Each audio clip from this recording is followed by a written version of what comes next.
The Holy Prophet Muhammad, peace and blessings be upon him, advised in a narration found in Sahih Bukhari, number 13, that a person cannot become a true believer until they love for others what they love for themselves. This does not mean a Muslim will lose their faith if they fail to adopt this characteristic. It means that a Muslim's faith will not be complete until they act on this advice. This narration also indicates that a Muslim will not perfect their faith until they also dislike for others what they dislike for themselves. This is supported by another narration found in Sahih Muslim, number 6586. It advises that the Muslim nation is like one body. If one part of the body is in pain, the rest of the body shares the pain. This mutual feeling includes loving and hating for others what one loves and hates for themselves. A Muslim can only achieve this status when their heart is free from evil traits, such as envy. These evil traits will always cause one to desire better for themselves. So in reality, this narration is an indication that one should purify their heart by adopting good characteristics, such as being forgiving, and eliminate evil traits, such as envy. This is only possible through learning and acting on the teachings of the Holy Quran and the traditions of the Holy Prophet Muhammad, peace and blessings be upon him. It is important for Muslims to understand that desiring good for others will not cause them to lose out on good things. The treasury of Allah, the Exalted, has no limits, so there is no need to adopt a selfish and greedy mentality. Desiring good for others includes striving to aid others in any way one can, such as financial or emotional support, in the same way a person would desire others to aid them in their moment of need. Therefore, this love must be shown through actions, not just words. Even when a Muslim forbids evil and offers advice which contradicts the desire of others, they should do so gently, just like they would want others to advise them kindly. As mentioned earlier, the main narration under discussion indicates the importance of eliminating all bad characteristics which contradict mutual love and care, such as envy. Envy is when a person desires to possess a specific blessing, which is only obtainable when it is taken away from someone else. This attitude is a direct challenge to the distribution of blessings chosen by Allah, the Exalted. This is why it is a major sin and leads to the destruction of the envier's good deeds. This has been warned in a narration found in Sunan Abu Dawud, number 4903. If a Muslim must desire the lawful things others possess, they should wish and supplicate to Allah, the Exalted, to grant them the same or similar thing without the other person losing their blessing. This type of jealousy is lawful and is praiseworthy in aspects of religion. This has been advised in a narration found in Sahih Muslim, number 1896. The Holy Prophet Muhammad, peace and blessings be upon him, advised that Muslims should only be jealous of a wealthy person who uses their wealth correctly, and be jealous of a knowledgeable person who uses their knowledge to benefit themselves and others. A Muslim should not only love for others to obtain lawful worldly blessings, but also for them to gain religious blessings in both worlds. In fact, when one wishes this for others, it encourages them to strive harder in the obedience of Allah, the Exalted, by fulfilling His commands, refraining from His prohibitions, and by facing destiny with patience according to the traditions of the Holy Prophet Muhammad, peace and blessings be upon him. This type of healthy competition is welcomed in Islam. Chapter 83 Al-Mutaffifin, verse 26. So for this let the competitors compete. This encouragement will also inspire a Muslim to assess themselves, in order to find and eliminate any faults in their character. When these two elements combine, meaning striving in sincere obedience to Allah, the Exalted, and purifying one's character, it leads to success in both worlds. A Muslim must therefore not only claim to love for others what they desire for themselves verbally, but show it through their actions. It is hoped that the one who is concerned for others in this way will receive the concern of Allah, the Exalted, in both worlds. This has been indicated in a narration found in Jami' at-Tirmidhi, number 1930.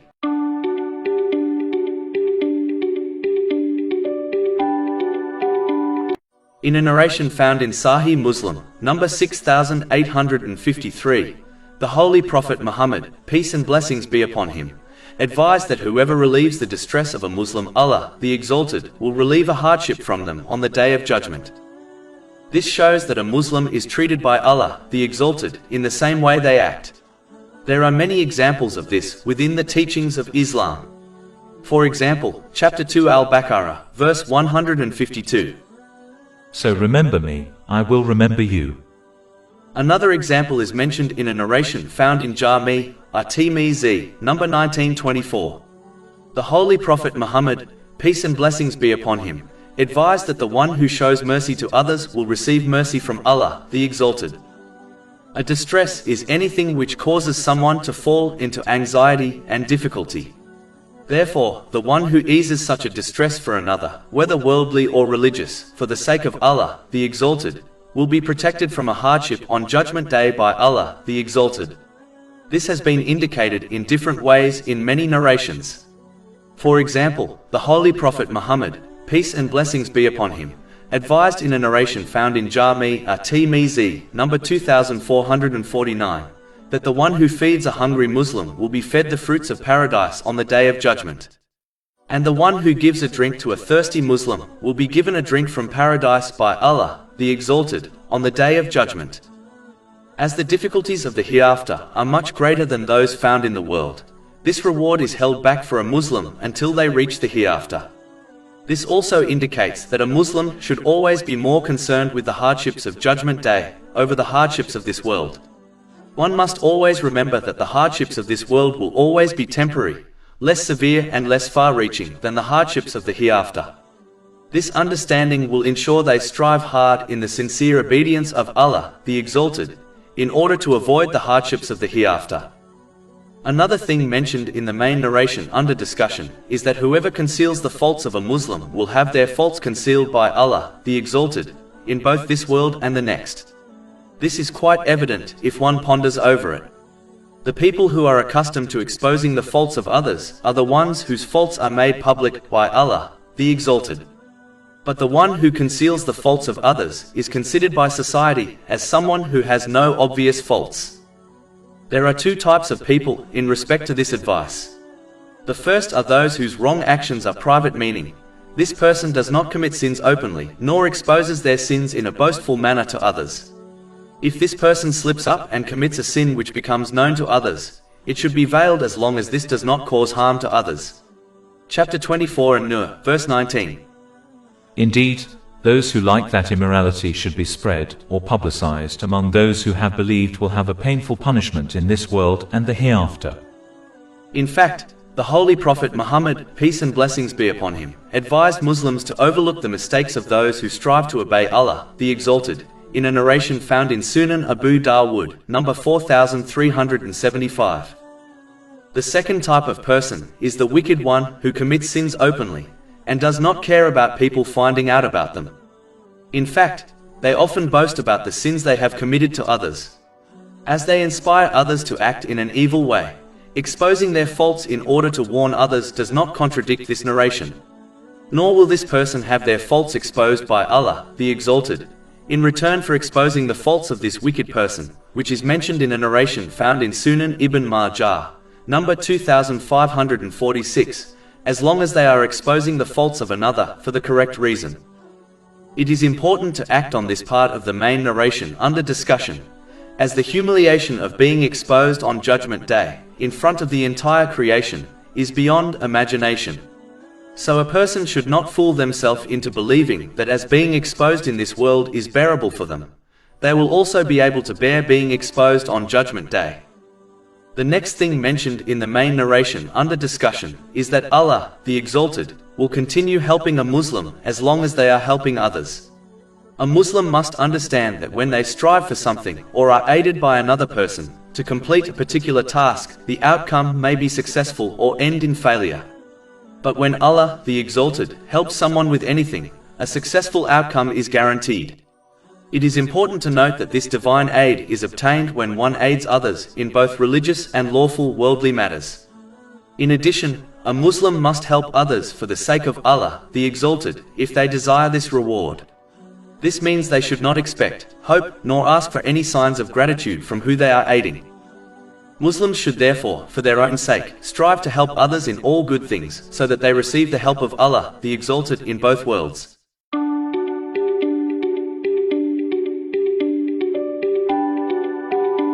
In a narration found in Sahih Muslim, number 6586, the Holy Prophet Muhammad, peace and blessings be upon him, declared that the Muslim nation is like one body. If any part of the body suffers pain, the rest of the body shares in its pain.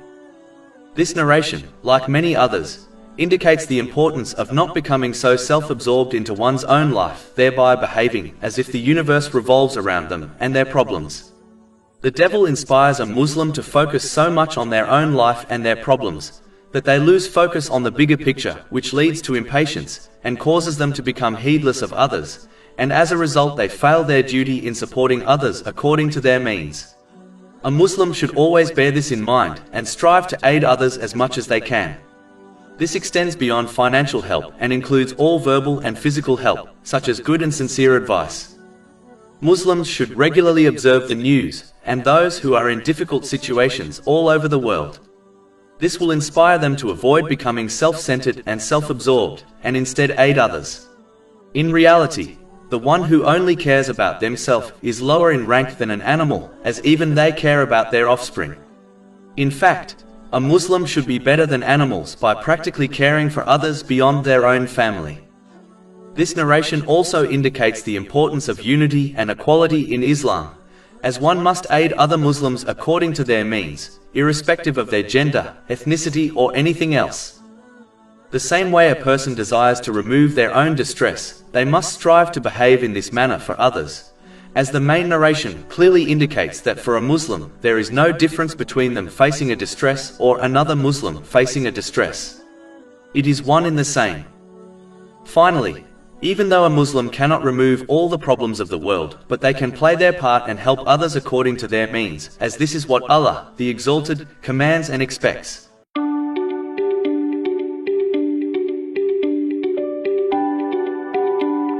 In a narration found in Jami' at-Tirmidhi, number 2674, the Holy Prophet Muhammad, peace and blessings be upon him, advised that the one who guides others to something good will receive the same reward as those who act on their advice. And those who guide others to sins will be held accountable as if they committed the sins. It is important for Muslims to be careful when advising and guiding others. A Muslim should only advise others in matters of good, so that they gain reward from it, and avoid advising others to disobey Allah, the Exalted. A person will not escape punishment on Judgment Day by simply claiming they were only inviting others towards sins, even if they did not commit the sins themselves. Allah, the Exalted, will hold both the guide and the follower accountable for their actions. Muslims should therefore only advise others to do the things they would do themselves. If they dislike an action being recorded in their book of deeds, they should not advise others to perform that action. Because of this Islamic principle, Muslims should ensure they gain the adequate knowledge before advising others, as they can easily multiply their own sins if they incorrectly advise others. In addition, this principle is an extremely easy way for Muslims to gain reward for actions they cannot perform themselves due to a lack of means, such as wealth. For example, a person who is not financially able to donate charity can encourage others to do so, and this will result in them gaining the same reward as the one who gave charity. In addition, this Islamic principle is an excellent way to ensure the growth of one's good deeds even after they die.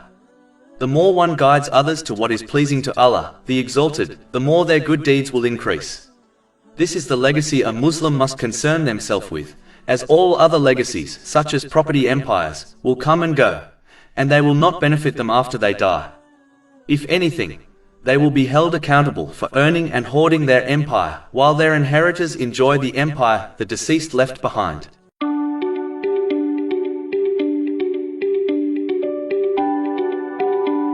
In a narration found in Sahih Muslim, number 6579, the Holy Prophet Muhammad, peace and blessings be upon him, warned that the bankrupt Muslim is the one who accumulates many righteous deeds, such as fasting and prayer. But as they mistreated people, their good deeds will be given to their victims, and if necessary their victims' sins will be given to them on Judgment Day. This will lead to them being hurled into hell.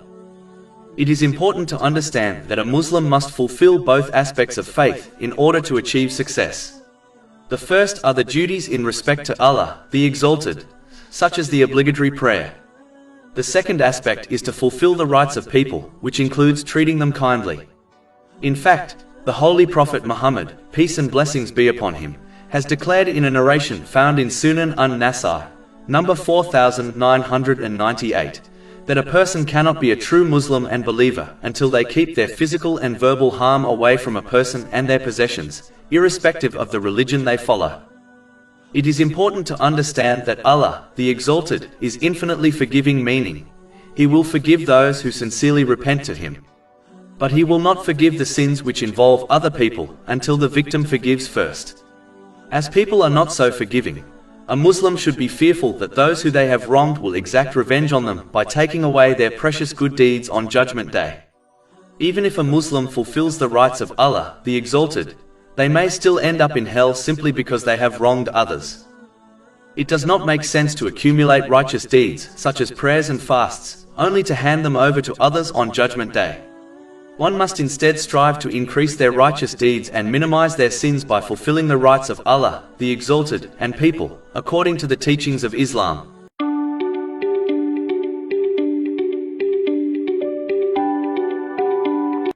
In a narration found in Sahih Bukhari, number 2686, the Holy Prophet Muhammad, peace and blessings be upon him, warned that failing to fulfill the important duty of commanding good and forbidding evil can be understood with the example of a boat with two levels full of people. The people on the lower level keep disturbing the people on the upper level whenever they desire to access water. So they decide to drill a hole in the lower level so that they can access water directly. If the people on the upper level fail to stop them, they will all surely drown. It is important for Muslims to never give up commanding good and forbidding evil, according to Islamic knowledge, in a gentle way. A Muslim should never believe that as long as they obey Allah, the Exalted, other misguided people will not be able to affect them in a negative way. A good apple will eventually get affected when placed with rotten apples. Similarly, the Muslim who fails to command others to do good will eventually be affected by their negative behavior, whether it is subtle or apparent. Even if the wider society has become heedless, one should never give up advising their dependents, such as their family, as not only will their negative behavior affect them more, but this is also a duty on all Muslims, according to a narration found in Sunan Abu Dawud, number 2928. Even if a Muslim is ignored by others, they should discharge their duty by persistently advising them in a gentle way, which is supported by strong evidence and knowledge.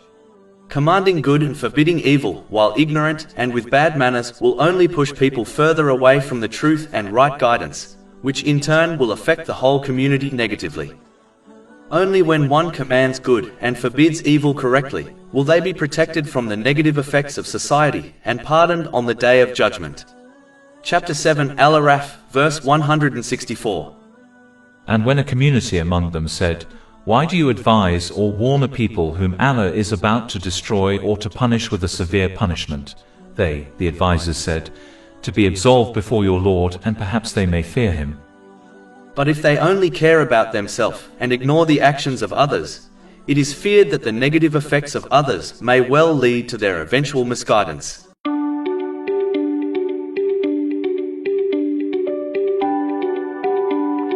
The Holy Prophet Muhammad, peace and blessings be upon him, has advised the importance of objecting to evil things in a narration found in Sunan Abu Dawud, number 4340. This narration clearly shows that it is a duty on all Muslims to object to all forms of evil, according to their strength and means. The lowest level, as mentioned in this narration, is rejecting the evil with one's heart.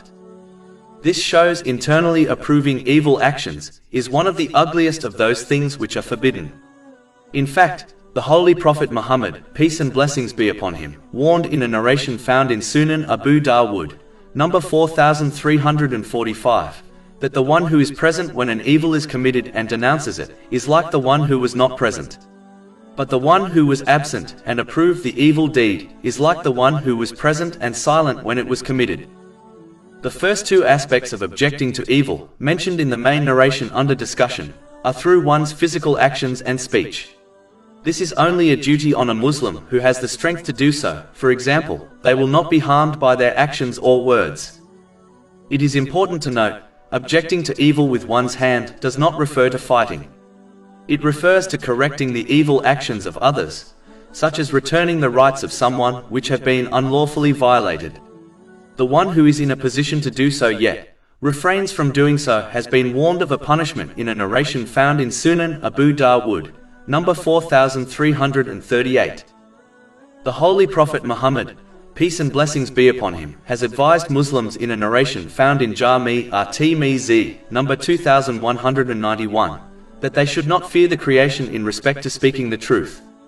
In fact, the one who allows the fear of the creation to prevent them from objecting to evil things has been described as the one who hates themselves and will be criticized by Allah, the Exalted, on Judgment Day. This is confirmed in a narration found in Sunan Ibn Majah, number 4008. It is important to note, this does not refer to the one who remains silent out of fear of being harmed, as this is an acceptable excuse.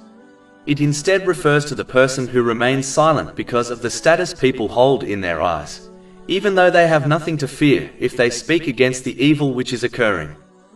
A narration found in Sunan Abu Dawud, number 4341, advises that a person can give up objecting to evil things through their actions and speech when others obey their greed, follow their incorrect opinions and desires, and when they prefer the material world over the hereafter. It does not take a scholar to conclude this time has arrived. Chapter 5 Al-Ma'idah, verse 105. O you who have believed, upon you is responsibility for yourselves. Those who have gone astray will not harm you when you have been guided.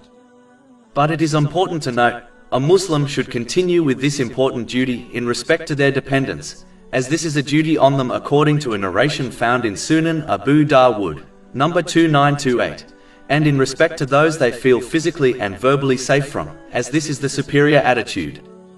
Objecting to evil things which are apparent is what the main narration under discussion refers to.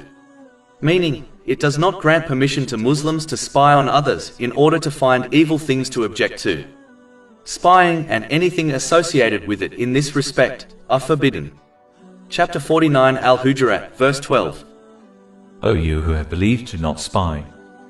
It is important to note that a Muslim must object to evil according to the teachings of Islam and not their own desires. A Muslim may believe they are acting for the sake of Allah, the Exalted, when they are not. This is proven when they object to evil in a way which contradicts the teachings of Islam. In fact, what is considered a good deed may well become a sin because of this negative attitude. A Muslim must object to evil in a gentle way, preferably in private according to the teachings of the Holy Quran and the traditions of the Holy Prophet Muhammad, peace and blessings be upon him. This is not possible to achieve without learning and acting on Islamic knowledge. The opposite of these characteristics will only push people away from sincerely repenting, and may lead to further sins as a result of angering others. Finally, one must object to evil at the right time, as constructively criticizing someone at the wrong time, such as when they are angry, is unlikely to be effective in positively influencing them.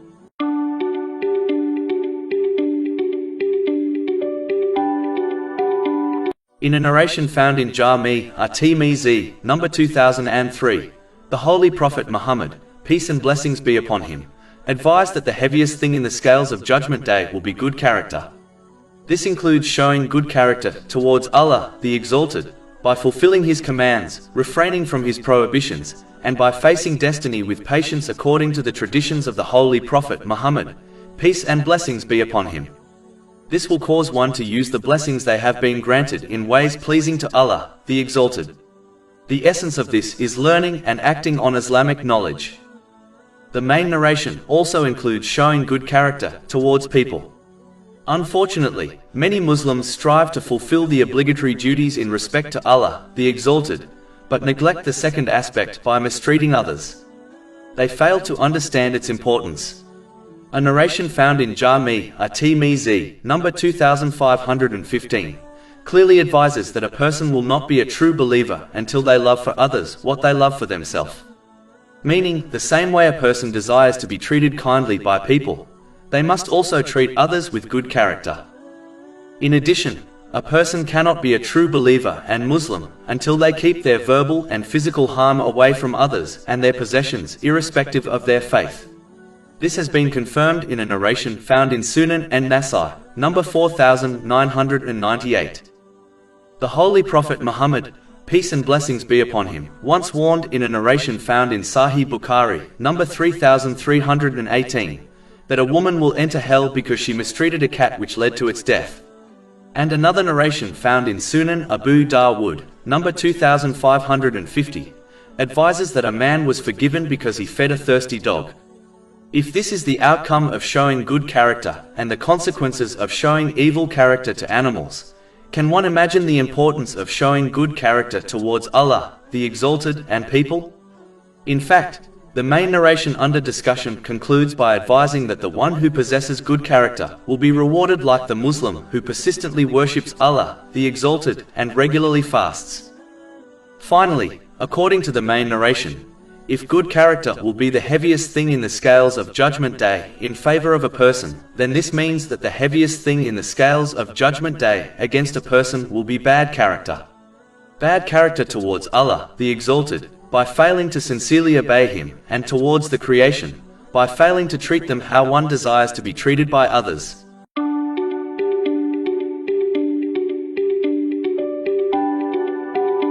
In a long narration found in Sahih Bukhari, number 6806, the Holy Prophet Muhammad, peace and blessings be upon him, mentions 7 groups of people who will be granted shade on the Day of Judgment by Allah, the Exalted.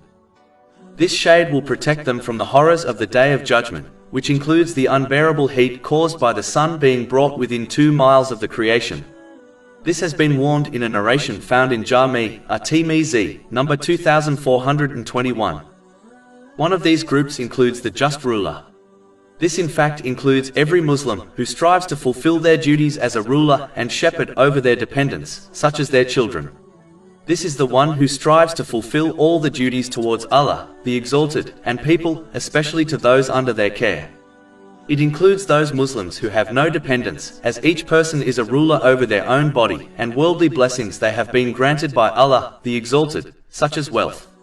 So when one rules over their body by using each organ and limb according to the teachings of Islam, and utilizes each blessing they possess in a way pleasing to Allah, the Exalted, then they too are counted as a just ruler.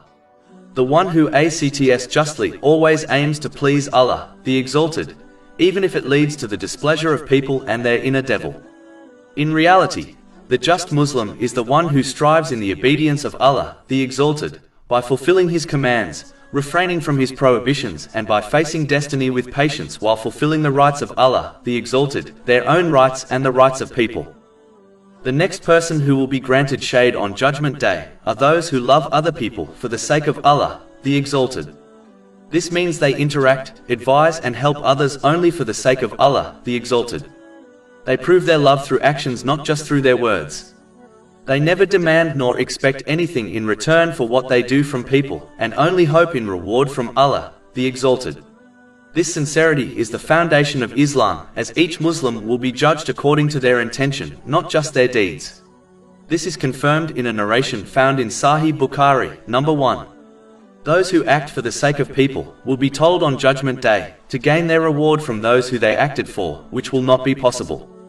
This has been warned in a narration found in Jami' at-Tirmidhi, number 3154. Acting with sincerity not only earns countless reward in both worlds, but it ensures one places their hope in Allah, the Exalted, instead of people. When one places hope in people, they will eventually, sooner or later, be let down by them, which leads to enmity, broken relationships, bitterness, and other sins and negative characteristics. Loving for the sake of Allah, the Exalted, is a branch of perfecting one's faith, according to a narration found in Sunan Abu Dawood, number 4681. This is because controlling one's love is a very difficult thing to do. Whoever achieves this will find the other duties of Islam straightforward.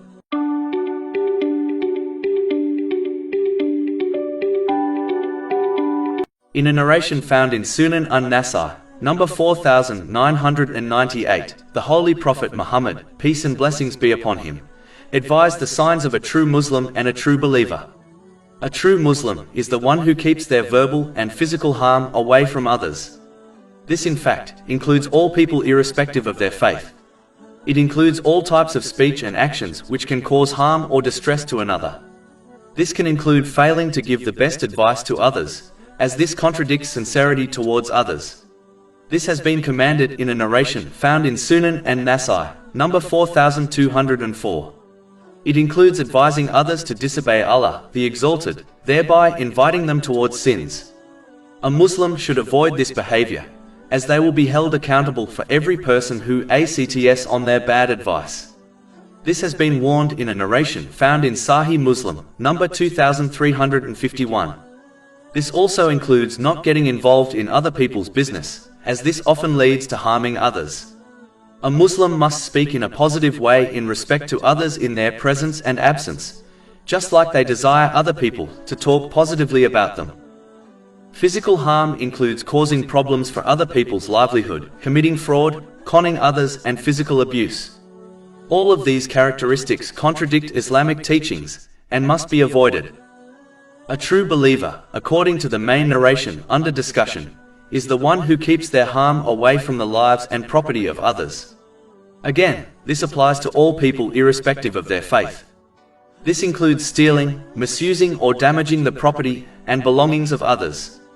Whenever one is entrusted with someone else's property, they must ensure they only use it with the owner's permission and in a way which is pleasing and agreeable to the owner.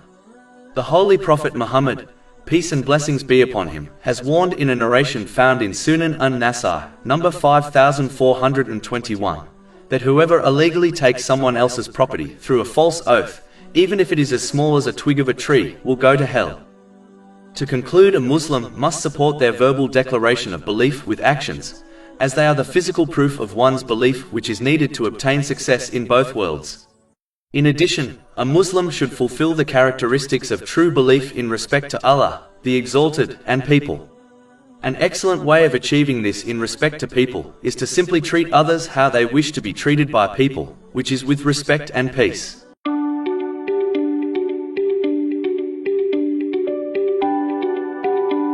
In a narration found in Sahih Bukhari, number 2749, the Holy Prophet Muhammad, peace and blessings be upon him, listed 3 signs of a hypocrite. Even though a Muslim will not lose their faith if they act on these characteristics, yet it is vital to avoid them, as a Muslim who acts like a hypocrite may well end up with them on Judgment Day. This has been warned in a narration found in Sunan Abu Dawud, number 4031. The first characteristic is that when they speak, they lie. Meaning, they lie often. Lying is unacceptable whether it is a small lie, which is often called a white lie, or when one lies as a joke. All of these types of lying are forbidden. In fact, the one who lies to make people laugh, so their aim is not to deceive someone, has been cursed 3 times in one narration found in Jami at-Tirmizi, number 2315. Another popular lie people often speak, believing it is not a sin, is when they lie to children. This is undoubtedly a sin according to narrations such as the one found in Sunan Abu Dawud, number 4991. It is plain foolishness to lie to children, as they will only adopt this sinful habit from the elder who lies to them. Behaving in this manner shows children lying is acceptable when it is not acceptable according to the teachings of Islam. Only in very rare and extreme cases is lying acceptable, for example, lying in order to protect the life of an innocent person. It is vital to avoid lying, as according to one narration found in Jami at-Tirmizi, number 1971, it leads to other sins, such as backbiting and mocking people. This behavior leads one to the gates of hell.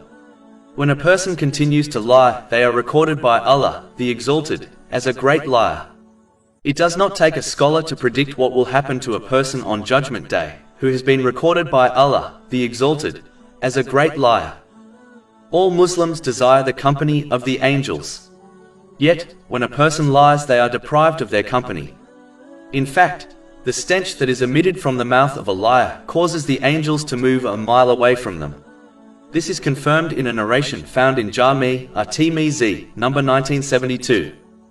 The one who persists in lying will find that it infects their intention, meaning, they begin to perform good deeds for other than to please Allah, the Exalted.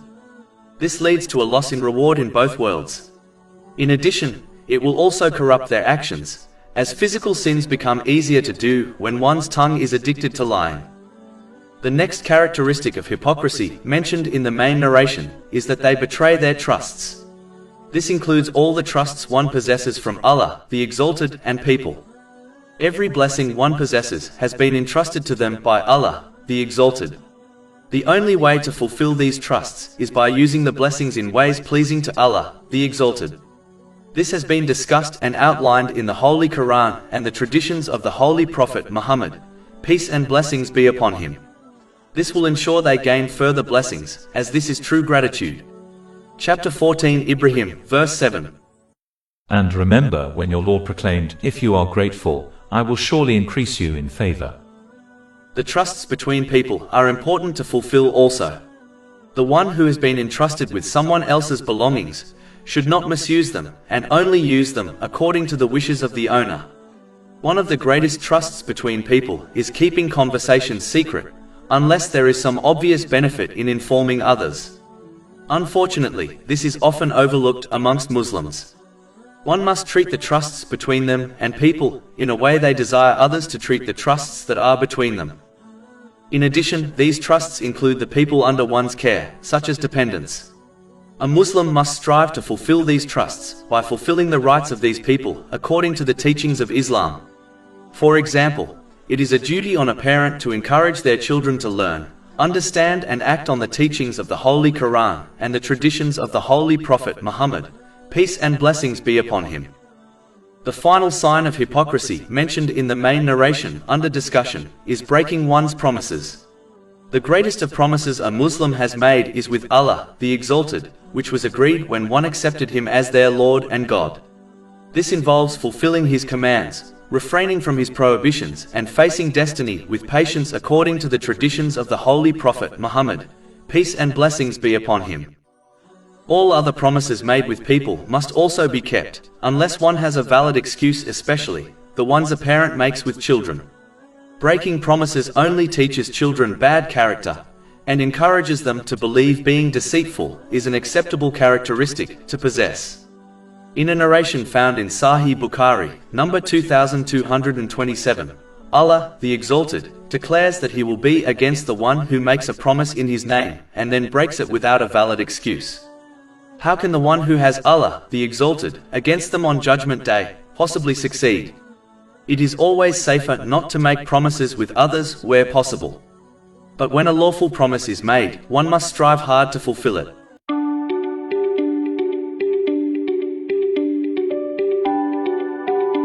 In a narration found in Jami' at-Tirmizi, number 1987, the Holy Prophet Muhammad, peace and blessings be upon him, advised to treat people with good character. This is extremely important, as good character will be the heaviest thing in the scales of Judgment Day. This is confirmed in a narration found in Jami' at-Tirmizi, number 2003.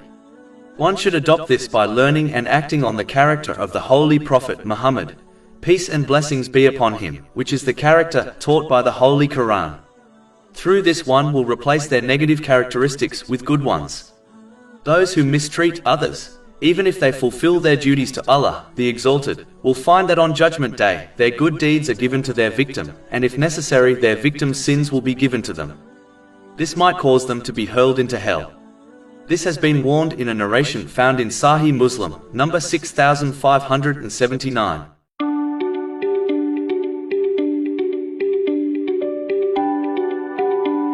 In a narration found in Sahih Bukhari, number 5534, the Holy Prophet Muhammad, peace and blessings be upon him, described the difference between a good and bad companion. The good companion is like a person who sells perfume. Their companion will either obtain some perfume, or at least be affected positively by the pleasant smell.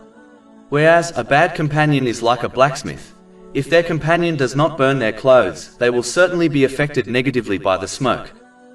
Muslims must understand that the people they accompany will have an effect on them, whether this affect is positive or negative, obvious or subtle. It is not possible to accompany someone and not be affected by them. A narration found in Sunan Abu Dawud, number 4833, confirms that a person is on their companion's religion. Meaning, a person adopts the characteristics of their companion.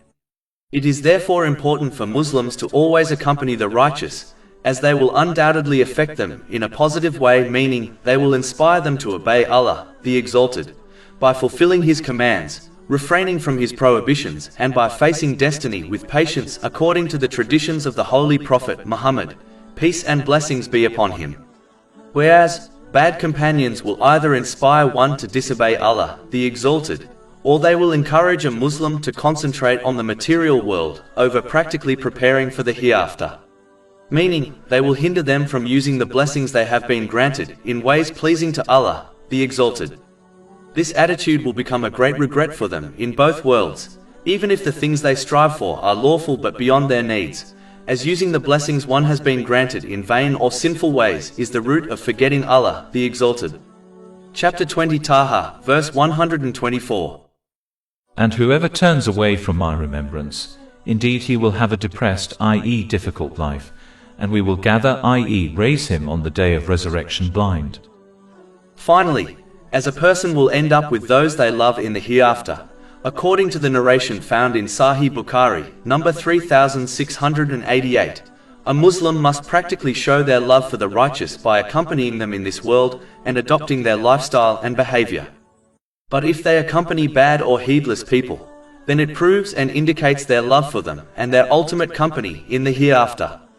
This has been indicated in a narration found in Sunan Abu Dawud, number 4031. Chapter 43 Az-Zukhruf, verse 67. Close friends that day will be enemies to each other, except for the righteous.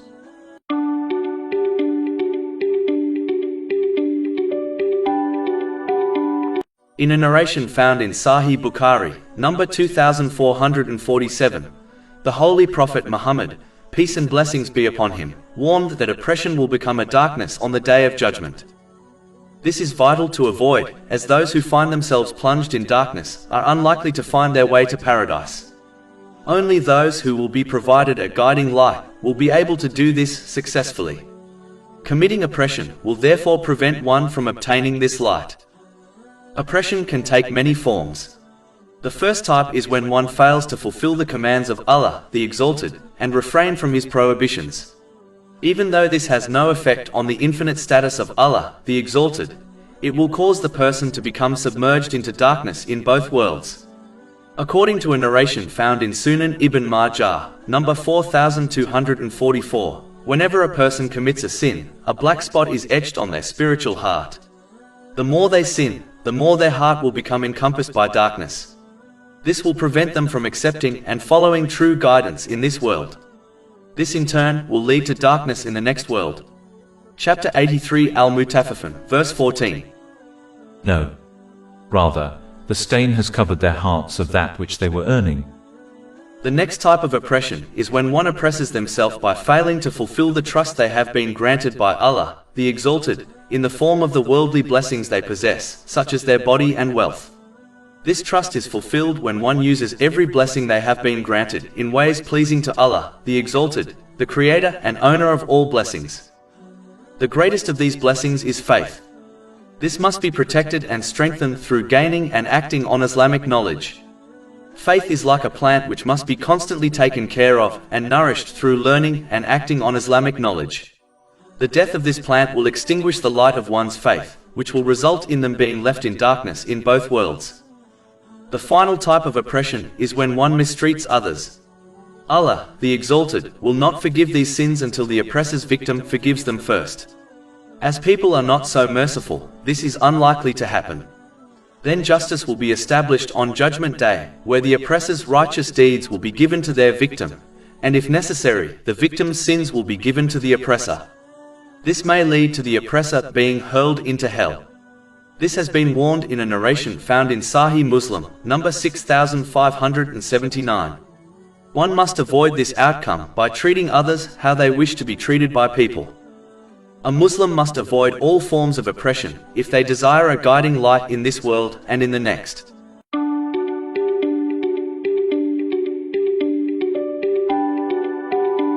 In a narration found in Jami at-Tirmidhi, number 2016, the mother of the believers, the wife of the Holy Prophet Muhammad, peace and blessings be upon him, Aisha, may Allah be pleased with her, described some of the noble characteristics of the Holy Prophet Muhammad, peace and blessings be upon him. She advised that he was neither obscene nor loudmouthed. He never replied evil with evil, and instead forgave and overlooked the faults of others. First of all Muslims must understand that it is a duty on them to adopt the noble characteristics of the Holy Prophet Muhammad, peace and blessings be upon him. Chapter 3 Ali Imran, verse 31. Say, if you should love Allah then follow me, so Allah will love you and forgive you your sins. And chapter 33 Al-Ahzab, verse 21. There has certainly been for you, in the Messenger of Allah, an excellent pattern, for anyone whose hope is in Allah and the last day, and who remembers Allah often. A Muslim must never act or speak in an obscene way, as this is hated by Allah, the Exalted, according to a narration found in Imam Bukhari's Adab al-Mufrad, number 464. Behaving in this manner is the very essence of bad character. And as good character will be the heaviest thing in the scales of Judgment Day, according to a narration found in Jami at-Tirmidhi, number 2003. One can predict the evil outcome of the one who reaches the day of judgment as an obscene person. In addition, the one who is obscene in speech is much more likely to enter hell, as it only takes a single evil word to cause one to plunge into hell on Judgment Day. This has been warned in a narration found in Jami at-Tirmidhi, number 2314. Put simply, true faith and obscenity can never gather in a single person. A Muslim should not be loud-mouthed, as this leads to the loss of respect from others, especially one's relatives. The loud-mouthed often comes across aggressive and can easily frighten others. This contradicts the behavior of a true Muslim. A Muslim must be gentle, kind and approachable when dealing with others, as this shows the true and peaceful nature of Islam. Chapter 31 Luqman, verse 19. And lower your voice, indeed the most disagreeable of sounds is the voice of donkeys. Finally, a Muslim must understand that as people are not perfect, they are bound to make mistakes. Just like a person desires to be forgiven by Allah, the Exalted, they should overlook and pardon others. Put simply, how one treats others is how they will be treated by Allah, the Exalted. It is foolishness not to forgive others, yet expect the forgiveness of Allah, the Exalted. Chapter 24 An-Nur, verse 22. And let them pardon and overlook. Would you not like that Allah should forgive you? But it is important to note that forgiving others and blindly trusting others are two separate things. One is encouraged to forgive others for the sake of Allah, the Exalted, but they must also take the necessary steps to avoid being wronged by their abuser again. Meaning, they should adjust their behavior in order to protect themselves so that history does not repeat itself, while continuing to treat others according to the teachings of Islam.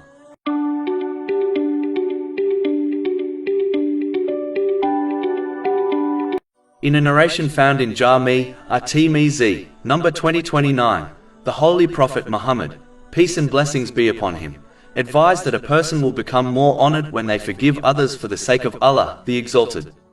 This occurs as the one who forgives others will be forgiven by Allah, the Exalted, which by definition causes their honor to increase. Chapter 24 An-Nur, verse 22. And let them pardon and overlook. Would you not like that Allah should forgive you? This shows that true honor does not lie in exalting over people, but it lies in being merciful and forgiving. Simply put, if one desires to be forgiven for their mistakes, they should forgive others.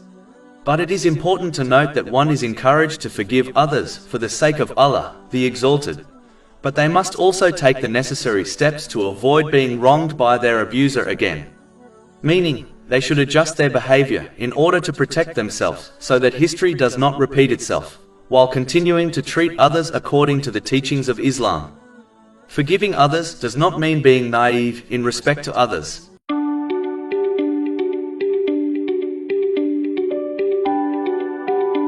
In a divine narration found in Sahih Muslim, number 6548, the Holy Prophet Muhammad, peace and blessings be upon him, declared that Allah, the Exalted, will shade the two people who loved each other for the sake of Allah, the Exalted, on Judgment Day. Allah, the Exalted, will grant shade to these two people on a day when the sun will be brought within 2 miles of the creation. This has been advised in a narration found in Jami' at-Tirmidhi, number 2421. If people struggle to cope with the heat of the sun during summer, can one imagine the intensity of the heat on Judgment Day? Loving for the sake of Allah, the Exalted, leads to such a reward, as this emotion is extremely difficult to control. And whoever is blessed with controlling it will find fulfilling the duties of Islam straightforward. These duties involve fulfilling the commands of Allah, the Exalted, refraining from His prohibitions, and facing destiny with patience according to the traditions of the Holy Prophet Muhammad, peace and blessings be upon him. This will ensure one uses the blessings they have been granted correctly, meaning in ways pleasing to Allah, the Exalted. It is because of this reason, loving for the sake of Allah, the Exalted, has been declared an aspect of perfecting one's faith in a narration found in Sunan Abu Dawud, number 4681. Loving others for the sake of Allah, the Exalted, includes desiring what is best for others in both worldly and religious matters. This must be practically shown through one's actions, meaning supporting others financially, emotionally and physically, according to one's means. Counting the favors one does for others not only cancels the reward, but also proves their insincerity, as they only love gaining praise and other forms of compensation from people. Chapter 2 Al-Baqarah, verse 264. O you who have believed, do not invalidate your charities with reminders of it or injury. Any type of negative feeling towards others over worldly reasons, such as envy, contradicts loving others for the sake of Allah, the Exalted, and must be avoided. This is achieved when one removes the negative characteristics they possess and replaces them with good characteristics, by learning and acting on the Holy Quran and the traditions of the Holy Prophet Muhammad, peace and blessings be upon him. To conclude, this noble quality includes loving for others what one loves for themselves through actions, not just words. This is in fact an aspect of being a true believer, according to a narration found in Jami' at-Tirmidhi, number 2515. This is best achieved when one treats others in a way they desire people to treat them.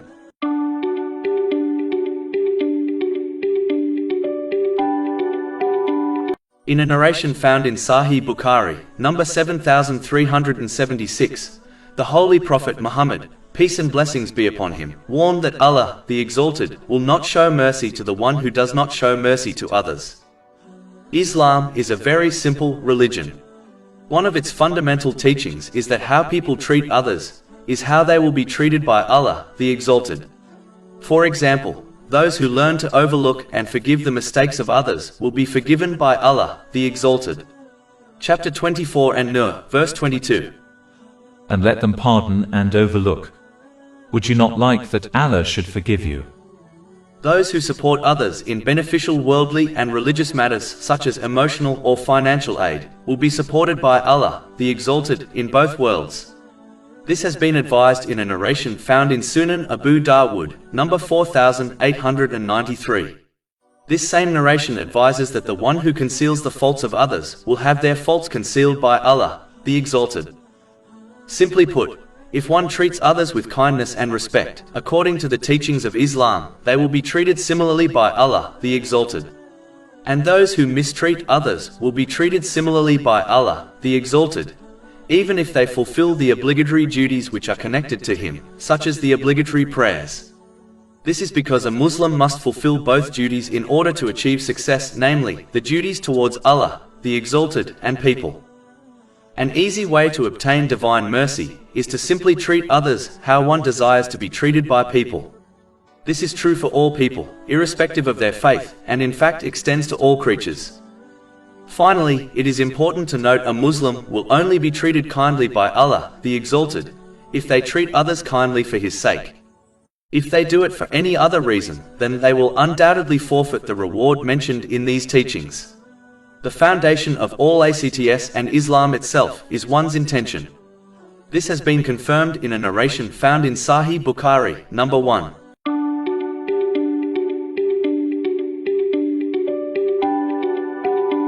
In a narration found in Sahih Bukhari, number 6014, the Holy Prophet Muhammad, peace and blessings be upon him, advised that he was encouraged to treat neighbors kindly to such an extent that he thought that a neighbor would become an heir of their Muslim neighbor.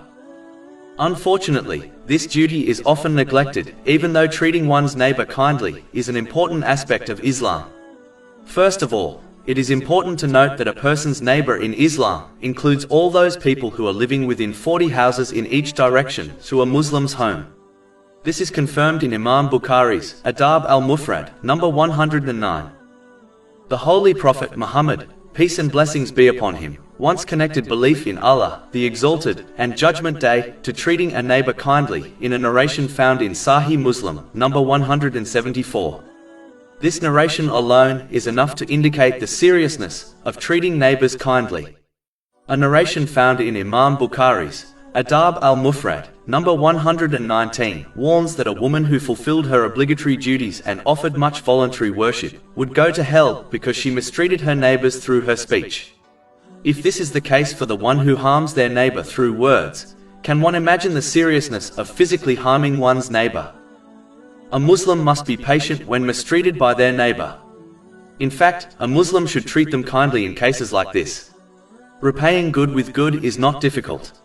A good neighbor is the one who repays harm with good. Chapter 41 Fusilat, verse 34.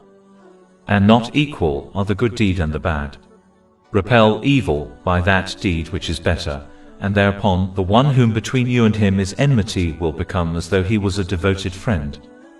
But it is important to note that one should not allow their neighbors or others to cross the limits, and they should defend themselves when it is appropriate. Overlooking and pardoning applies in minor situations which will not negatively affect them in the future, nor will it resurface between the people involved, again and again. A Muslim should respect the private space of their neighbor's property, but at the same time greet them and offer them help without being too intrusive. They should be supported by whatever means is available to a person, such as financial or emotional support. A Muslim should conceal the faults of their neighbors when there will be no negative consequences. The one who conceals the faults of others will have their faults concealed by Allah, the Exalted. And the one who exposes the faults of others, Allah, the Exalted, will expose their faults and publicly disgrace them. This is confirmed in a narration found in Sunan Abu Dawood, number 4880. To conclude, one must treat their neighbor in a way they desire their neighbors to treat them, which includes showing kindness and respect.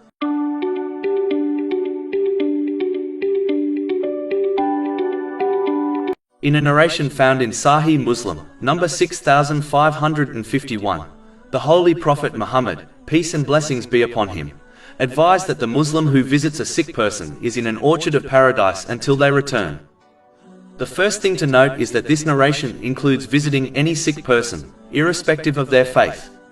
Even though this is undoubtedly a great deed, it is important for a Muslim to firstly perform this righteous deed solely for the pleasure of Allah, the Exalted. If they do it for any other reason, such as to show off to people, they will not gain reward from Allah, the Exalted. In addition, they should fulfill the etiquettes and conditions of visiting the sick, according to the teachings of Islam, in order to obtain their reward. In this day and age, it is easy to contact the sick and their family beforehand, in order to ensure they visit them at the appropriate time, as a sick person will be resting throughout the day, and this will minimize the disruption caused to their family. They should not stay long thereby, causing trouble to the sick person and their relatives. They should control their actions and speech so that they avoid all types of sins such as gossiping, backbiting and slandering others. They should encourage the sick to be patient and discuss the rewards associated with it, and generally discuss beneficial matters in respect to the world and the hereafter. If a person is told to return at another time by the sick person or their household, a Muslim must accept this without holding any grudges, as this has specifically been commanded by Allah, the Exalted. Chapter 24 and Nur, verse 28. And if it is said to you, go back, then go back, it is purer for you. And Allah is knowing of what you do. Only when one behaves in this manner will they obtain the reward outlined in the narrations of the Holy Prophet Muhammad, peace and blessings be upon him. If they fail in this, they will either gain no reward or they may well be left with sins, depending on how they behaved. Unfortunately, many Muslims enjoy performing this righteous deed, but fail to fulfill its conditions correctly. Chapter 4 An-Nisa, verse 114. No good is there in much of their private conversation, except for those who enjoin charity or that which is right or conciliation between people.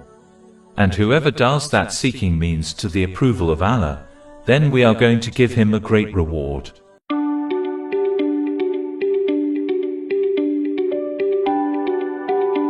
In a narration found in Sunan Abu Dawood, number 4993, the Holy Prophet Muhammad, peace and blessings be upon him, advised that thinking well about people is an aspect of worshipping Allah, the Exalted, correctly. Meaning, it is an aspect of obeying Allah, the Exalted. Interpreting things in a negative way often leads to sins, such as backbiting and slander. A Muslim should interpret things where possible in a positive way, in order to give the benefit of the doubt to others. Unfortunately, adopting a negative mindset affects people from a family unit to a national level. For example, how many times has a nation gone to war over an assumption and suspicion? The vast majority of scandals which are found in the media are based on assumptions. Even laws have been created which support the use of assumptions and suspicion. This often leads to fractured and broken relationships, as people with this mindset always believe others are taking a dig at them through their words or actions. This prevents one from taking advice from others, as they believe they are only being mocked by the one giving advice, and it prevents one from giving advice, as they believe the other person will not pay any attention to what they say.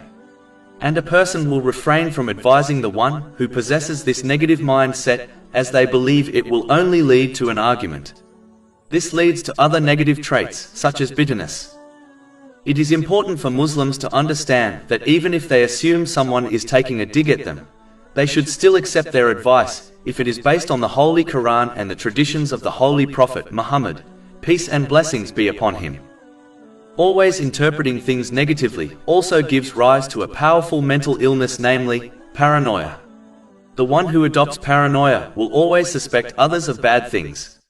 This can be extremely destructive to relationships, such as marriages.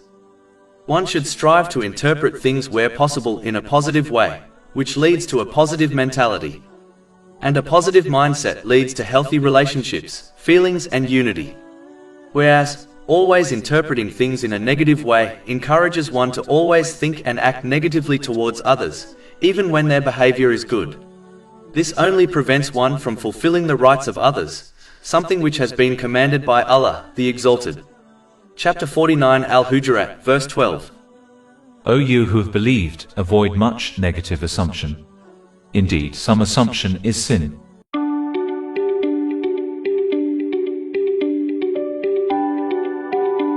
In a narration found in Sunan Abu Dawood, number 4815, the Holy Prophet Muhammad, peace and blessings be upon him, advised that people must fulfill the rights of the public road when they meet up in public.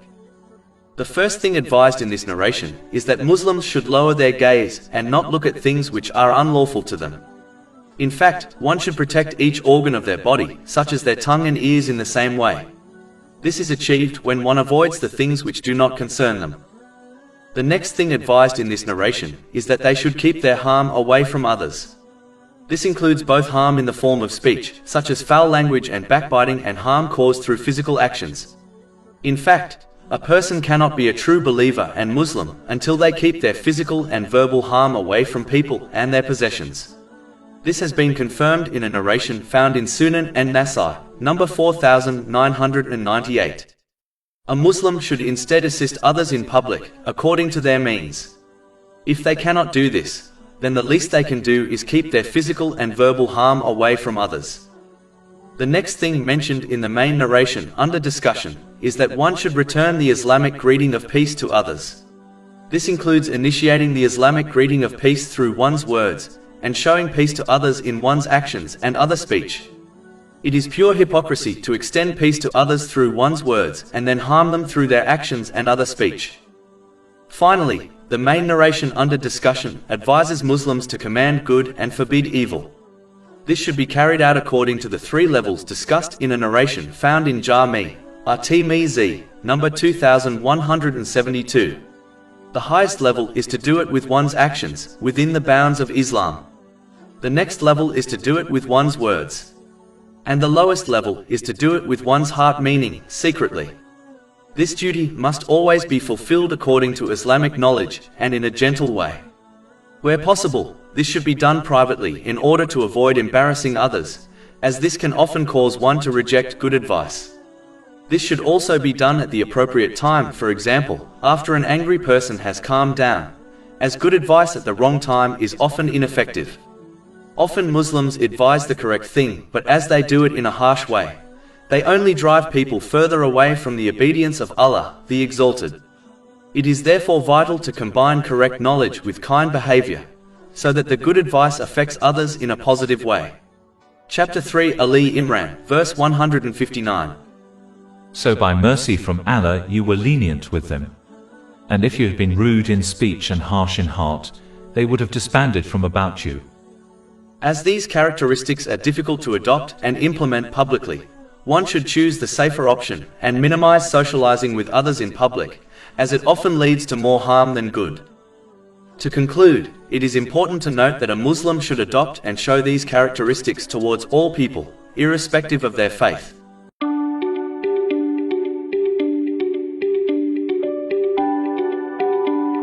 In a narration found in Sunan Ibn Majah, number 4210, the Holy Prophet Muhammad, peace and blessings be upon him, warned that envy destroys good deeds just like fire consumes wood. Envy is a serious and major sin, because the envier's problem is not with another person. In reality, their problem is with Allah, the Exalted, as He is the one who granted the blessing which is envied. So a person's envy only demonstrates their displeasure with the allocation and choice of Allah, the Exalted. They believe Allah, the Exalted, made a mistake when He allocated a particular blessing to another person instead of them. Some exert efforts through their speech and actions in order to confiscate the blessing from the envied person, which is undoubtedly a sin. The worst kind is when the envier strives to remove the blessing from the owner, even if the envier does not obtain the blessing themselves. Envy is only lawful when a person does not act on their feelings, dislikes their feelings, and strives to obtain a similar blessing without the owner losing their blessing. Even though this type is not a sin, it is disliked if the envy is over a worldly blessing, and praiseworthy if it is over a religious blessing. For example, the Holy Prophet Muhammad, peace and blessings be upon him, mentioned two examples of the praiseworthy type in a narration found in Sahih Muslim, number 1896. The first person who can be lawfully envied is the one who acquires and spends lawful wealth in ways pleasing to Allah, the Exalted. The second person who can be lawfully envied is the one who uses their knowledge in the correct way and teaches it to others. An envious Muslim should strive to remove this feeling from their heart by showing good character and kindness towards the person envied, such as praising their good qualities and supplicating for them until their envy becomes love for them. They must never let their envy prevent them fulfilling the rights of others, according to the teachings of Islam. A Muslim must always remember that Allah, the Exalted, always allocates blessings according to His infinite knowledge and wisdom. Meaning, He gives each person what is best for them. Chapter 2 Al-Baqarah, verse 216. But perhaps you hate a thing and it is good for you, and perhaps you love a thing and it is bad for you. And Allah knows while you know not. Therefore, instead of envying others, one must busy themselves in using the blessings they have been granted by Allah, the Exalted, in ways pleasing to Him. This will lead to an increase in blessings, as this attitude is showing gratitude to Allah, the Exalted. Chapter 14 Ibrahim, verse 7. And remember when your Lord proclaimed, "If you are grateful, I will surely increase you in favor." In addition, this will lead to peace of mind, which the persistent envier never obtains. Chapter 16 An-Nahl, verse 97. Whoever does righteousness, whether male or female, while he is a believer, we will surely cause him to live a good life, and we will surely give them their reward in the hereafter according to the best of what they used to do.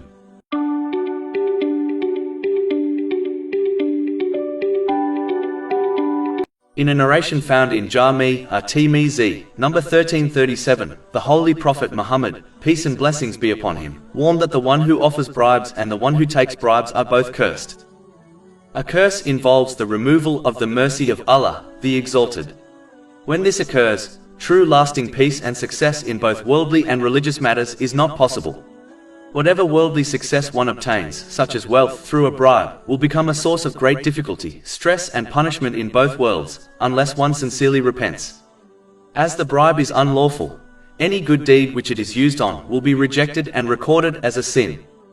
Even if the bribe taker somehow manages to fulfill their obligations towards Allah, the Exalted, their sins against people may well lead them to destruction on Judgment Day. This has been warned in a narration found in Sahih Muslim, number 6579. In addition, without the mercy of Allah, the Exalted, the three aspects of faith are simply not possible to fulfill correctly, namely, fulfilling the commands of Allah, the Exalted, refraining from His prohibitions and facing destiny with patience. Unfortunately, in this day and age, the major sin of bribery has become very common in all parts of the world. The only difference is that in third world countries, it is done openly and in more developed countries, secretly. In most cases, bribery involves a person offering gifts to influential people, such as a judge, in order to gain something which is not theirs.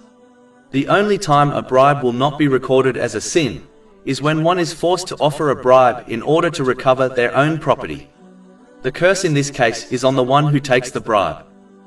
It is important to note, if Muslims as a whole desire to eliminate bribery and other corrupt practices, then they must avoid them themselves.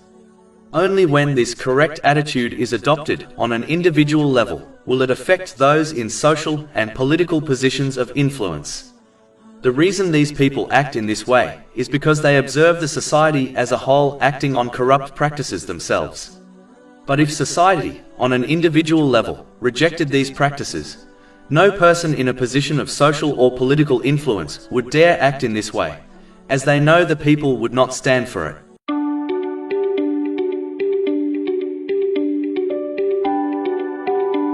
In a narration found in Sunan Ibn Majah, number 4102, the Holy Prophet Muhammad, peace and blessings be upon him, advised how to obtain the love of people.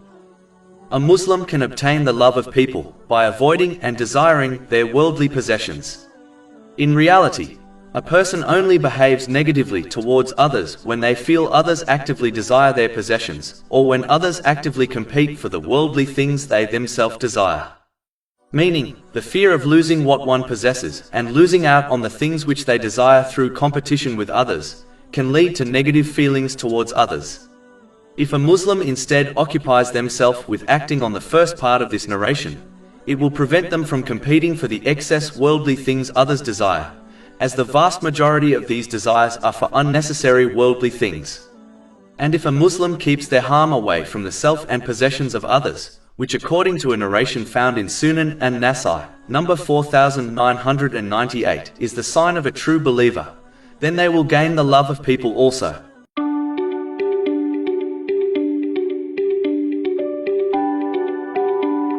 In a narration found in Jami' at-Tirmidhi, number 1993, the Holy Prophet Muhammad, peace and blessings be upon him, advised that whoever avoids arguing, even if they are right, will be given a house in the middle of paradise. It is important to understand that the characteristic of a true Muslim is not to argue or debate in order to promote themselves and their opinion. They should instead present the information in order to promote the truth. This applies to both worldly and religious matters. The one who aims to promote the truth will not argue. Only the one who is trying to promote themselves will. Contrary to what many believe, winning arguments does not increase one's rank in any way. The only time one's rank in both worlds increases is when they avoid arguing, and instead present the truth or accept it when it is presented to them. A Muslim should avoid going back and forth with others when discussing things, as this is a characteristic of arguing. It is this correct mentality which has been indicated in chapter 16 an-Nahl, verse 125. Invite to the way of your Lord with wisdom and good instruction, and argue with them in a way that is best. A Muslim should understand that their duty is not to force people to accept something. Their duty is to simply present the truth, as being forceful is a characteristic of arguing. Chapter 88 Al-Ghashiyah, verses 21 to 22. So remind you are only a reminder. You are not over them a controller. A Muslim should not waste their time nor stress if others disagree with their opinion. When one holds on to these disagreements, over time it can cause enmity to build up between them and others, which can lead to fractured and broken relationships.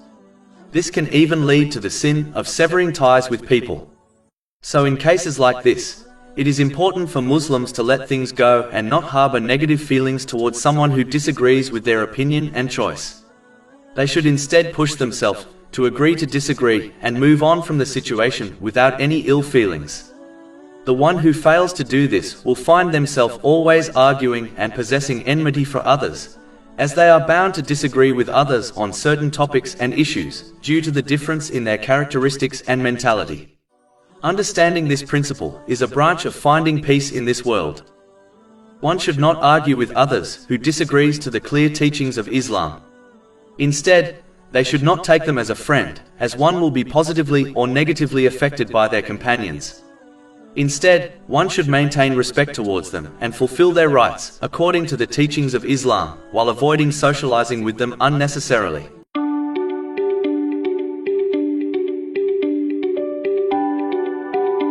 In a narration found in Sahih Muslim, number 290, the Holy Prophet Muhammad, peace and blessings be upon him, warned that the one who spreads malicious gossip will not enter paradise. This is the one who spreads gossip, whether it is true or not, which causes problems between people and leads to fractured and broken relationships. This is an evil characteristic, and those who behave in such a manner are in fact human devils, as this mentality belongs to none other than the devil. He always strives to cause separation between people. Allah, the Exalted, has cursed this type of person in the Holy Quran. Chapter 104 Al-Humazah, verse 1. Woe to every backbiter and slanderer. How can one expect Allah, the Exalted, to fix their problems and bestow them with blessings if this curse has surrounded them? The only time tale-bearing is acceptable is when one is warning others of a danger. It is a duty on a Muslim not to pay any attention to a tale-bearer, as they are wicked people who should not be trusted or believed. Chapter 49 Al-Hujurat, verse 6. O you who have believed, if there comes to you a disobedient one with information, investigate, lest you harm a people out of ignorance. And chapter 24 An-Nur, verse 12. Why, when you heard it, did not the believing men and believing women think good of themselves, i.e. one another, and say, this is an obvious falsehood? A Muslim should forbid the tale-bearer from continuing with this evil characteristic, and urge them to sincerely repent. As commanded in the Holy Quran, a Muslim should not harbor any ill will against the person that supposedly said something bad about them or others. Chapter 49 Al-Hujurat, verse 12. O you who have believed, avoid much negative assumption. Indeed, some assumption is sin. This same verse teaches Muslims not to try to prove or disprove the tale-bearer by spying on others. Chapter 49 Al-Hujurat, verse 12. And do not spy. Instead, the tale-bearer should be ignored. A Muslim should not mention the information given to them by the tale-bearer to another person, or mention the tale-bearer, as this would make them a tale-bearer as well. Muslims should avoid tale-bearing and the company of tale-bearers, as they can never be worthy of trust or companionship until they sincerely repent. One must remember that the one who gossips about others with a person will also gossip about that person with others. Finally, as the tale-bearer wronged people, they will not be forgiven by Allah, the Exalted, until their victims forgive them first. As people are not so merciful and forgiving, this may lead to the tale-bearer giving their good deeds to their victims, and if necessary, the tale-bearer will take the sins of their victims on Judgment Day. This may cause them to be hurled into hell. This has been warned in a narration found in Sahih Muslim, number 6579. Finally, the warning in the main narration of losing out on paradise can easily occur for a tale-bearer, as the malicious gossip they initiated can easily spread like wildfire across the community and even the world through social media. As a result, the tale-bearer who initiated the gossip will have a share in the sin of every person that discusses this piece of gossip. And their sins will continue to increase even after their death, as long as the gossip they initiated continues to be discussed. This has been indicated in a narration found in At-Tirmidhi, number 2674. Therefore, one must avoid this dangerous outcome by always avoiding gossiping about others, just like they dislike for others to gossip about them. If one must speak about others, they should do so in a positive way, otherwise they should remain silent.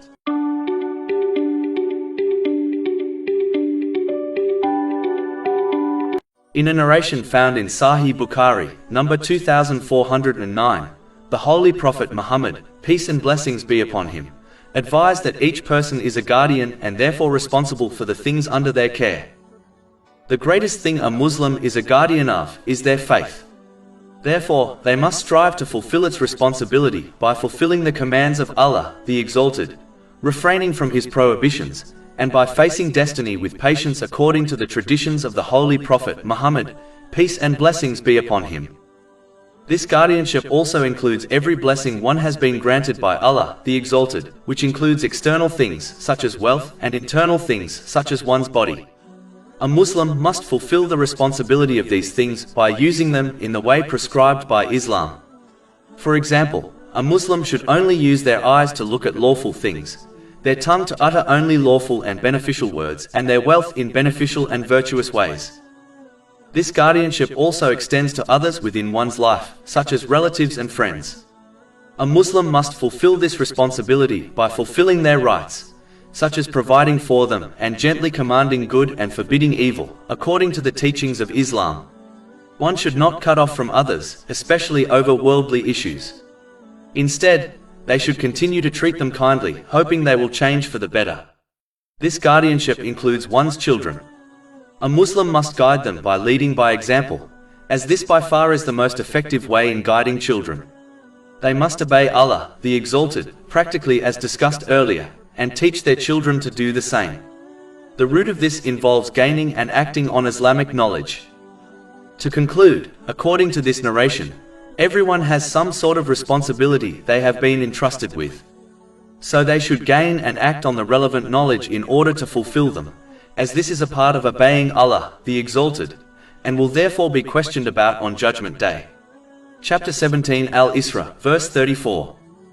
And fulfill every commitment. Indeed, the commitment is ever that about which one will be questioned.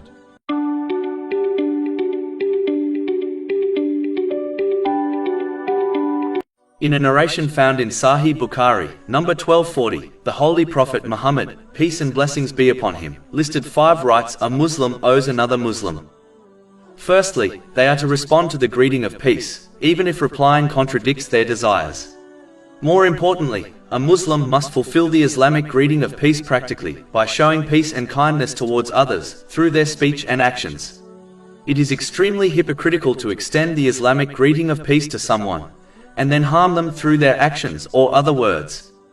In addition, this peace must be shown to others who are not present also. For example, the 2 Muslims who greet each other must not harm others through their speech or actions either. This is the true meaning of the Islamic greeting of peace. The next thing advised in the main narration under discussion is visiting the sick. A Muslim should try to visit sick Muslims in order to provide them physical and psychological support. It would be difficult to visit all sick Muslims, but if each Muslim at least visited their sick relatives, then the vast majority of the sick would obtain this support. A Muslim must contact the sick person and their household before visiting them in order to arrange a convenient time. All forms of vain or sinful speech and actions must be avoided, such as gossiping, otherwise a Muslim will only earn sins instead of blessings. They should not remain long in order to avoid causing discomfort to the sick person or their household. Next, a Muslim, when possible, should attend the funeral of other Muslims, as each attendee supplicates for the deceased to be forgiven and benefits from being reminded of death, and practically preparing for it, which involves using the blessings one has been granted in ways pleasing to Allah, the Exalted. Just like one desires others to attend their funeral and supplicate for them, they too should do this for others. In addition, attending a funeral is an excellent way to determine whether the family of the deceased needs any further support, such as financial support. Each Muslim should aid them according to their means, just like they would like the aid of Allah, the Exalted, in their moment of need. In fact, the one who aids others for the sake of Allah, the Exalted, will gain his support. This has been confirmed in a narration found in Sahih Muslim, number 6853. The next thing mentioned in the main narration under discussion is that Muslims should accept the invitation for meals and social events, as long as no unlawful or disliked activities take place, which in this day and age is quite rare. An important point to note is that some Muslims attend social events where unlawful or disliked things occur, and cite this narration to support their actions. One should not misinterpret the divine teachings in order to fulfill their own desires, as this is clear misguidance and an invitation to divine punishment. One should attend the social events where lawful things are taken place, and beneficial worldly and religious things are discussed. One must be on guard to ensure they avoid vain and evil actions and speech, otherwise avoiding socializing is better for them. Finally, the main narration under discussion concludes by advising Muslims to supplicate for the Muslim who praises Allah, the Exalted, after they sneeze. Generally speaking, this encourages one to always think and behave positively towards others, especially Muslims. They should strive to benefit others for the sake of Allah, the Exalted, thereby not desiring nor hoping for any gratitude from them, according to their means, such as a supplication on their behalf. Simply put, one should treat others how they wish people to treat them.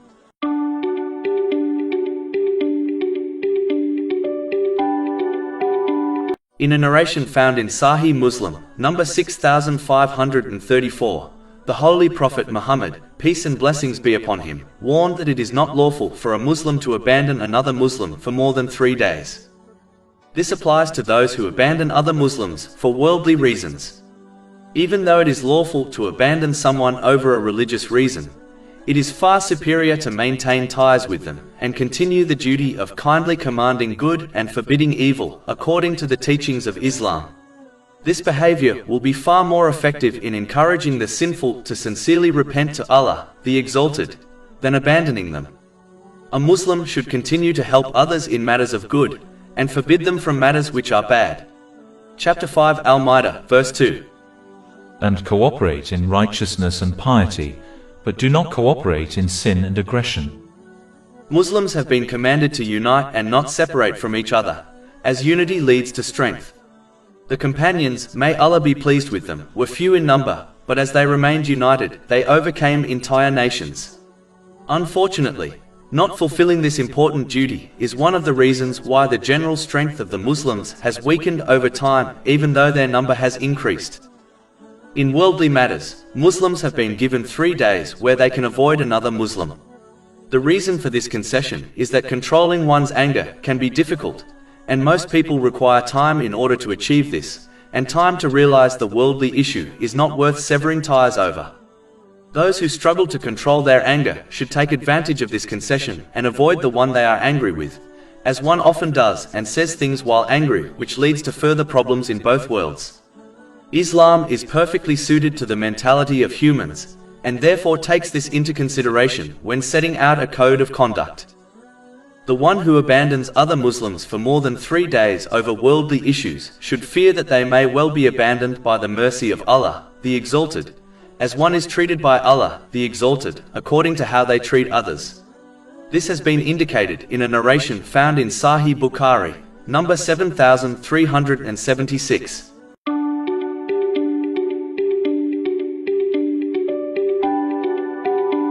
In a narration found in Imam Munzari's Awareness and Apprehension, number 28, the Holy Prophet Muhammad, peace and blessings be upon him, advised a characteristic which leads a Muslim to paradise, namely, keeping one's harm away from people.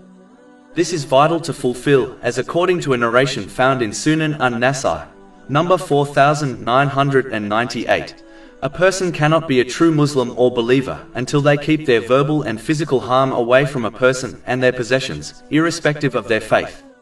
The one who mistreats others will find that justice will be established on Judgment Day. They will be forced to give their good deeds to their victims and, if required, take their sins. This may cause them to be hurled into hell. This has been warned in a narration found in Sahih Muslim, number 6579. One must instead treat others how they wish people to treat them. This will ensure they not only keep their harm away from others, but also aid others according to their means, in order to please Allah, the Exalted.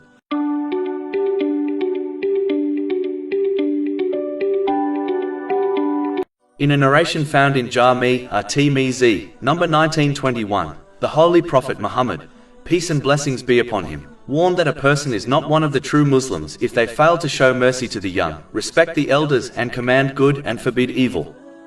All people, irrespective of their faith, age or social status, must be treated with respect and kindness. In fact, a person cannot be a true believer until they love for others what they love for themselves. This has been advised in a narration found in Jami' at-Tirmizi, number 2515. And this undoubtedly includes being treated by others in a kind way.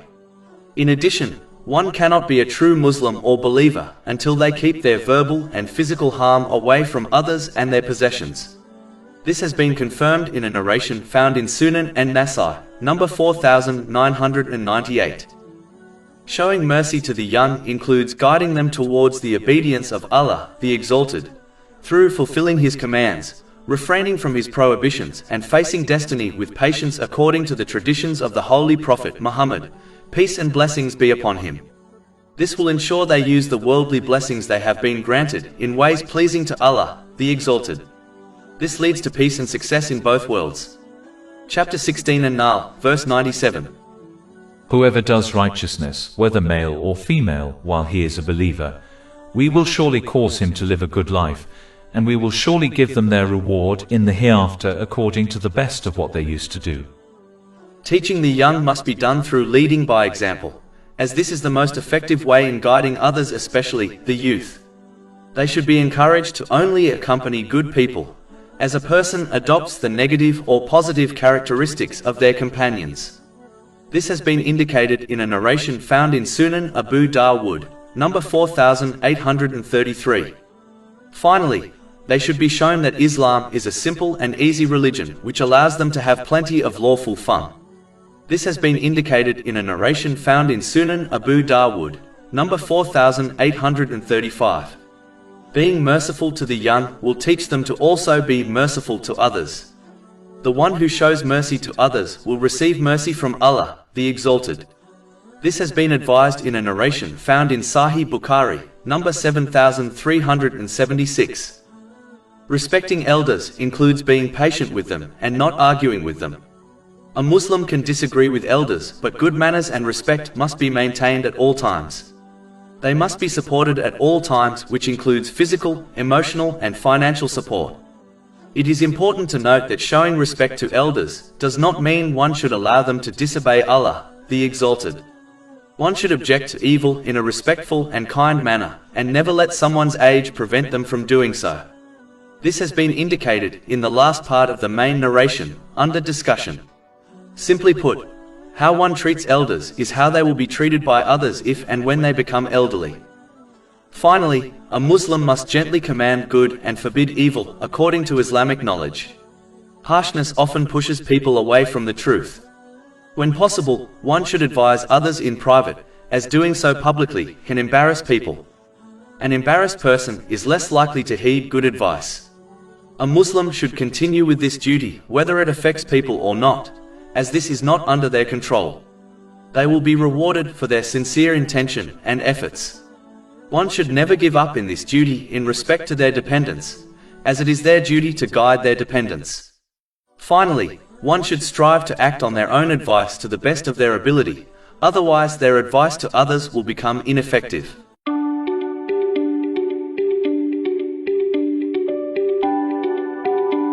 In a narration found in Sahih Muslim, number 6593, the Holy Prophet Muhammad, peace and blessings be upon him, explained the meaning of backbiting and slander. Backbiting is when one criticizes someone in their absence in a way which would be displeasing to them, even though it is the truth. Whereas, slander is similar to backbiting, except that the statement is not true. These sins mainly involve speech but can include other things, such as using hand signals. These are both major sins, and backbiting has been compared to eating the flesh of the corpse of one's brother, in the Holy Quran. Chapter 49 Al-Hujurat, verse 12. And do not spy or backbite each other. Would one of you like to eat the flesh of his brother when dead? You would detest it. It is important to understand that these sins are worse than most of the sins which are between a person and Allah, the Exalted. This is because the sins between a person and Allah, the Exalted, will be forgiven by Him if the sinner sincerely repents. But Allah, the Exalted, will not forgive a backbiter or a slanderer until their victim forgives them first. If they do not, then on Judgment Day the good deeds of the backbiter slanderer will be given to their victim as compensation, and if needed, the sins of the victim will be given to their backbiter slanderer until justice is established. This may well cause the backbiter slanderer to be hurled into hell.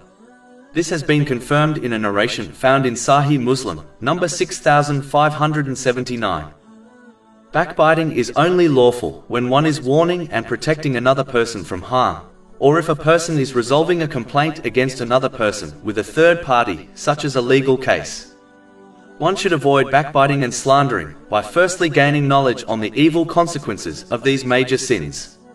Secondly, a person should only utter words which they would happily say in front of the person, full well knowing they would not take it in an offensive way. Thirdly, a Muslim should only utter words about another if they would not mind someone else saying those or similar words about them. Meaning, they should talk about others how they want people to talk about them. Finally, a Muslim should concentrate on fixing their own faults, and when done sincerely, it will prevent them from backbiting and slandering others. One should avoid the company of backbiters and slanderers, as they are troublemakers who will, sooner or later, backbite or slander them. They should gently warn others from these major sins, as long as they are safe from physical harm. They should never believe the gossip spoken about others, as the vast majority of gossip is either completely false or it is mixed up with many lies. One should instead defend the honor of others, just like they would like people to defend their honor in their absence. The one who behaves in this manner will be protected from hellfire by Allah, the Exalted. This has been advised in a narration found in Jami' at-Tirmizi, number 1931. One should ignore the gossip they hear about others, and never let it influence their behavior towards them. Instead, they should fulfill the rights of others, according to the teachings of Islam. A Muslim must never be fooled by the fact that backbiting and slandering others has become normalized in society.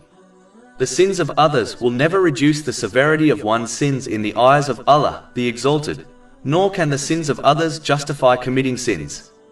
This is a foolish attitude which a worldly judge would not even accept. Then how can a Muslim expect Allah, the Exalted, the Judge of Judges, to accept it?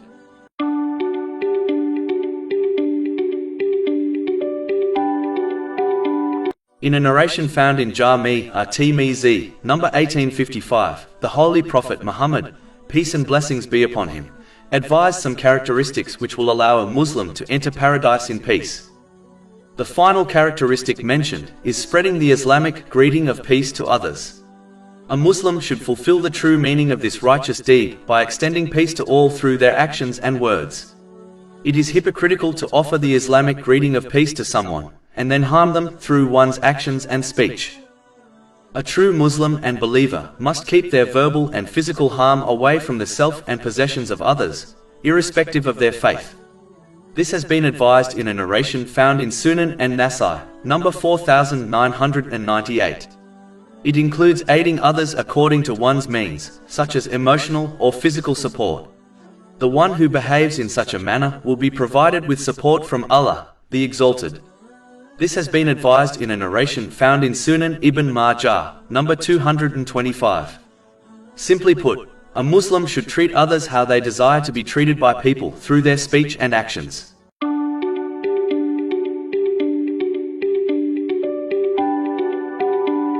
In a narration found in Sahih Muslim, number 7432, the Holy Prophet Muhammad, peace and blessings be upon him, advised that Allah, the Exalted, loves the servant who is independent of the creation. This means that a Muslim should fully utilize the means they have been provided by Allah, the Exalted, such as their physical strength, in order to fulfill their duties and responsibilities. They should not behave lazily and seek things from people unnecessarily, as this habit leads to dependence on them and it reduces one's trust in Allah, the Exalted. One should firmly believe that no matter what happens, Whatever is destined to be their provision was allocated to them over 50,000 years before the creation of the heavens and the earth. This is confirmed in a narration found in Sahih Muslim, number 6748. A Muslim should focus on using their resources, such as their physical strength, and trust that Allah, the Exalted, will grant them what is best for them. From a religious point of view, one can become incorrectly dependent on others when they believe that a person, such as a religious and spiritual teacher, will suffice them in gaining success in both worlds through their supplications and intercession. This attitude only encourages laziness, as one believes they are free to behave how they wish and will still achieve success in both worlds through their spiritual teacher. A Muslim must avoid this misguidance and instead follow in the footsteps of the companions, may Allah be pleased with them, who had the companionship of the Holy Prophet Muhammad, peace and blessings be upon him, yet worked hard in sincerely obeying Allah, the Exalted, by using the blessings they had been granted in ways pleasing to him. This is the correct attitude which must be adopted. The final characteristic mentioned in the main narration under discussion is being anonymous. This means a Muslim should not strive in worldly or religious matters in order to obtain fame or prominence. This attitude can lead to many sins, such as showing off, which leads to the destruction of one's reward. It is why a narration found in Jami' at-Tirmidhi, number 2376, warns that seeking fame is more destructive to one's religion than two wolves which are let loose on a herd of sheep. Instead, a Muslim should strive to fulfill their duties, and if they gain prominence, they must maintain sincerity to Allah, the Exalted, without altering their obedience to Him in order to please people, as this leads to destruction in both worlds.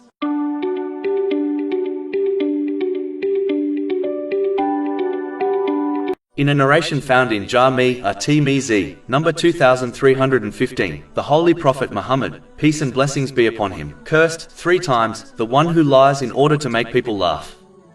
Joking while sticking to the truth is not a sin, but it is difficult to do consistently. The one who jokes excessively will eventually slip up and utter words which are sinful, such as lying, backbiting, or mocking others. Therefore, it is safer to avoid joking excessively, which has been advised in a narration found in Jami' at-Tirmidhi, number 1995. In addition, the one who jokes excessively, even if they manage to always speak the truth and not offend anyone, will encounter a spiritual disease which has been warned of in a narration found in Sunan Ibn Majah, number 4193, namely, a spiritually dead heart. This occurs to the person who jokes and laughs excessively, as this mentality demands they always think and discuss funny issues and avoid serious issues. The matter of preparing for death and the hereafter are serious issues, and if one avoids thinking and discussing them, they will never correctly prepare for them. This lack of preparation will cause their spiritual heart to die. In fact, the more seriously one ponders over the hereafter, the less they will laugh and joke. This is indicated in a narration found in Sahih Bukhari, number 6486. Joking too often also causes others to lose respect for them. This can cause many problems, such as not being taken seriously when they command good and forbid evil, even if it is to their own children. Excessively joking often leads to enmity between people, as one can easily take things seriously. This leads to fractured and broken relationships. In fact, many people often end up physically and emotionally hurt because of jokes. The vast majority of arguments and fights amongst people in society begin as jokes. In addition, when joking, one should avoid laughing loudly or full-mouthed, as this is disliked in Islam. The Holy Prophet Muhammad's, peace and blessings be upon him, laugh was a smile, according to a narration found in Sahih Bukhari, number 6092. A Muslim should avoid lying at all costs, even when joking, as this would lead to them obtaining a house in the middle of paradise. This is confirmed in a narration found in Sunan Abu Dawud, number 4800. This does not mean a Muslim should not joke at all. Joking from time to time while avoiding sins, such as lying, is acceptable, as the Holy Prophet Muhammad, peace and blessings be upon him, occasionally joked. This is confirmed in a narration found in Jami' at-Tirmidhi, number 1990. It is joking excessively, which is disliked and sinful, if it is related to a sin. It is a sin to intentionally misinterpret a tradition of the Holy Prophet Muhammad, peace and blessings be upon him, in order to fulfill one's own desires. If the Holy Prophet Muhammad, peace and blessings be upon him, rarely joked without committing any sins, then Muslims should do the same and not exceed the bounds in order to fulfill their own desires. In addition, there is a big difference between being cheerful with people, such as smiling, and joking excessively. Being cheerful is a blessing of Allah, the Exalted, according to a narration found in Imam Bukhari's Adab al-Mufrad, number 301. Even smiling to make others feel comfortable is recorded as an act of charity, according to a narration found in Jami' at-Tirmidhi, number 1970. So one should not believe avoiding joking excessively means that people should always be in a sad and depressed mood.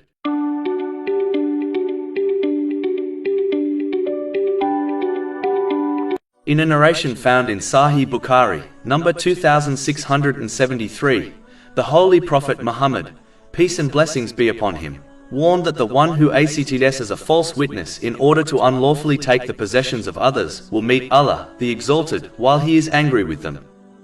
It is important to note, this applies to taking the possessions of all people, irrespective of their faith. This will be the outcome even if one obeys Allah, the Exalted, in other aspects of their life, such as offering the obligatory prayers.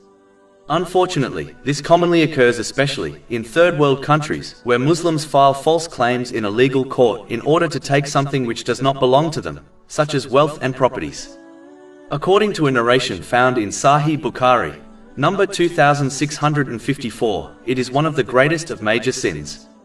In fact, this narration places perjury next to polytheism and disobedience to parents. In fact, Allah, the Exalted, has done the same in the Holy Quran. Chapter 22 Al-Hajj, verse 30. So avoid the uncleanliness of idols and avoid false statement. A narration found in Sunan Ibn Majah, number 2373, gives a severe warning to a person who does not sincerely repent from being a false witness. If they fail to repent, they will not move on the Day of Judgment until Allah, the Exalted, sends them to hell. In fact, the one who acts as a false witness in order to take something which they have no right to, will be sent to hell, even if the thing they took was a twig of a tree. This is confirmed in a narration found in Sahih Muslim, number 353. Being a false witness is such a serious sin, as it includes many other terrible sins, such as lying. The false witness commits a sin against the person who they are testifying against. This sin will not be forgiven by Allah, the Exalted, until the victim forgives them first. If they do not, the false witness's good deeds will be given to the victim, and if necessary, the sins of the victim will be given to the false witness in order to establish justice on Judgment Day. This may well cause the false witness to be hurled into hell. This has been confirmed in a narration found in Sahih Muslim, number 6579. The false witness also commits a sin if they testify on someone else's behalf, so that the latter can take something which they have no right to. This attitude clearly challenges the command of the Holy Quran, which advises Muslims to not aid each other in evil, but instead help each other in good things. Chapter 5 Al-Ma'idah, verse 2. And cooperate in righteousness and piety, but do not cooperate in sin and aggression. The false witness will also commit further sins by using something which has become unlawful, because of the way it was obtained. For example, if a person obtained wealth in this manner, and then gave it in charity, it would be rejected and recorded as a sin, as Allah, the Exalted, only accepts the lawful. This is confirmed in a narration found in Sahih Muslim, number 2342. In fact, anything they do with the wealth will be absent of grace and a sin, as it was obtained unlawfully. It is a duty on all Muslims to always speak the truth, whether it is in normal everyday conversations, or under an oath in a legal court case. Lying in all forms leads to sins which in turn lead to hell. The one who continues lying will be recorded as a great liar by Allah, the Exalted. It does not take a scholar to work out what is most likely to happen to someone on Judgment Day, who has been labeled a great liar by Allah, the Exalted. This has been warned in a narration found in Jami' at-Tirmidhi, number 1971. Finally, taking the possessions of others unlawfully, through a legal court case or by other means, must be avoided, as this contradicts the character of a true Muslim and believer. The true Muslim and believer is the one who keeps their verbal and physical harm away from people and their possessions. This has been advised in a narration found in Sunan and Nasai, number 4998. One must treat people and their possessions in the same way they desire people to treat them and their possessions.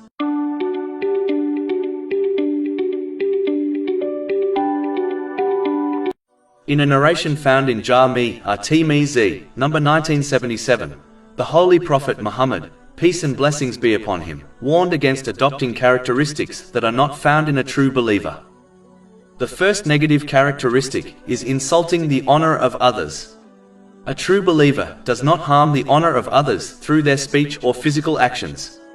Allah, the Exalted, has made the honor of Muslims sacred just like their lives and possessions are sacred. This has been advised in a narration found in Sunan Ibn Majah, number 3933. The same way a true believer would not harm the self or possessions of others, they must not dishonor others either. In fact, a believer is the one who protects the honor of others when they are being violated. The Holy Prophet Muhammad, peace and blessings be upon him, has advised in a narration found in Jami' at-Tirmidhi, number 1931, that whoever protects the honor of others, Allah, the Exalted, will protect them from the fire of hell. One must instead talk about and treat others in a way they desire people to talk about and treat them. The next thing mentioned in the main narration under discussion is that a true believer does not curse. This is an evil habit, as one is supplicating for the mercy of Allah, the Exalted, to be removed from something or someone. This contradicts the teachings of Islam and the character of the Holy Prophet Muhammad, peace and blessings be upon him. In fact, when he was requested to curse the non-Muslims of Mecca, he replied that he was not sent by Allah, the Exalted, as a curser, but as a mercy to mankind. This is confirmed in a narration found in Imam Bukhari's Adab al-Mufrad, number 321. In addition, the one who supplicates for the mercy of Allah, the Exalted, to be removed from others, will most likely have it removed from them, as this contradicts the behavior of a true believer. In fact, the Holy Prophet Muhammad, peace and blessings be upon him, has warned in a narration found in Sunan Abu Dawud, number 4905, that the curse returns back to the one who uttered it, if the person or thing they curse does not deserve it, and in most cases they do not.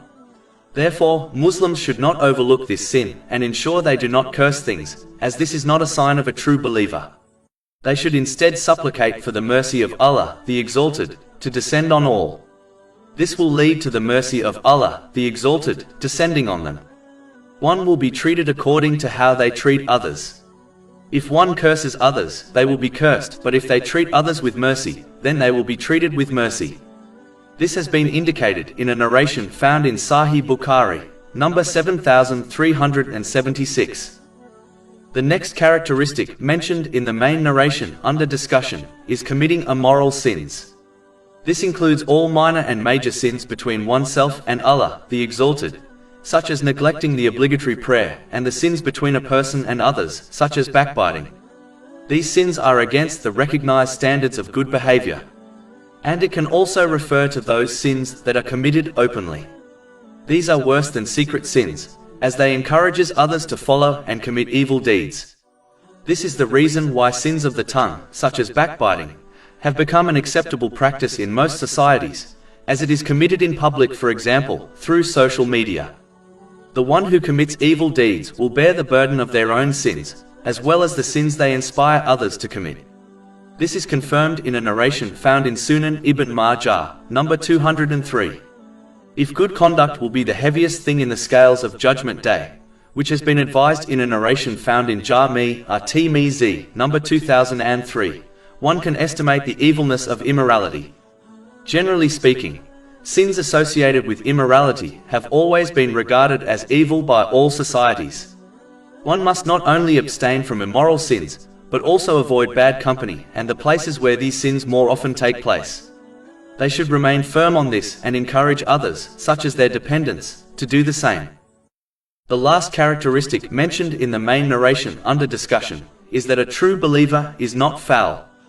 Meaning, they do not behave practically in a foul way by committing sins against others, and they are not foul in language.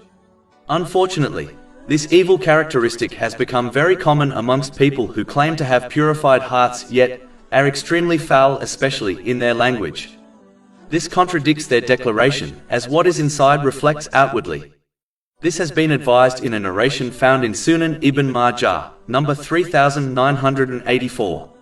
Finally, it is extremely important to avoid foul behavior, especially foul language, as it only takes a single evil word to cause one to plunge into hell on Judgment Day. This has been warned in a narration found in Jami' at-Tirmizi, number 2314. One must remember that foul speech often leads to foul actions. Therefore it is vital for one to control their speech, so that they only speak good or remain silent, and guard their actions, so that they only use the blessings they have been granted in ways pleasing to Allah, the Exalted.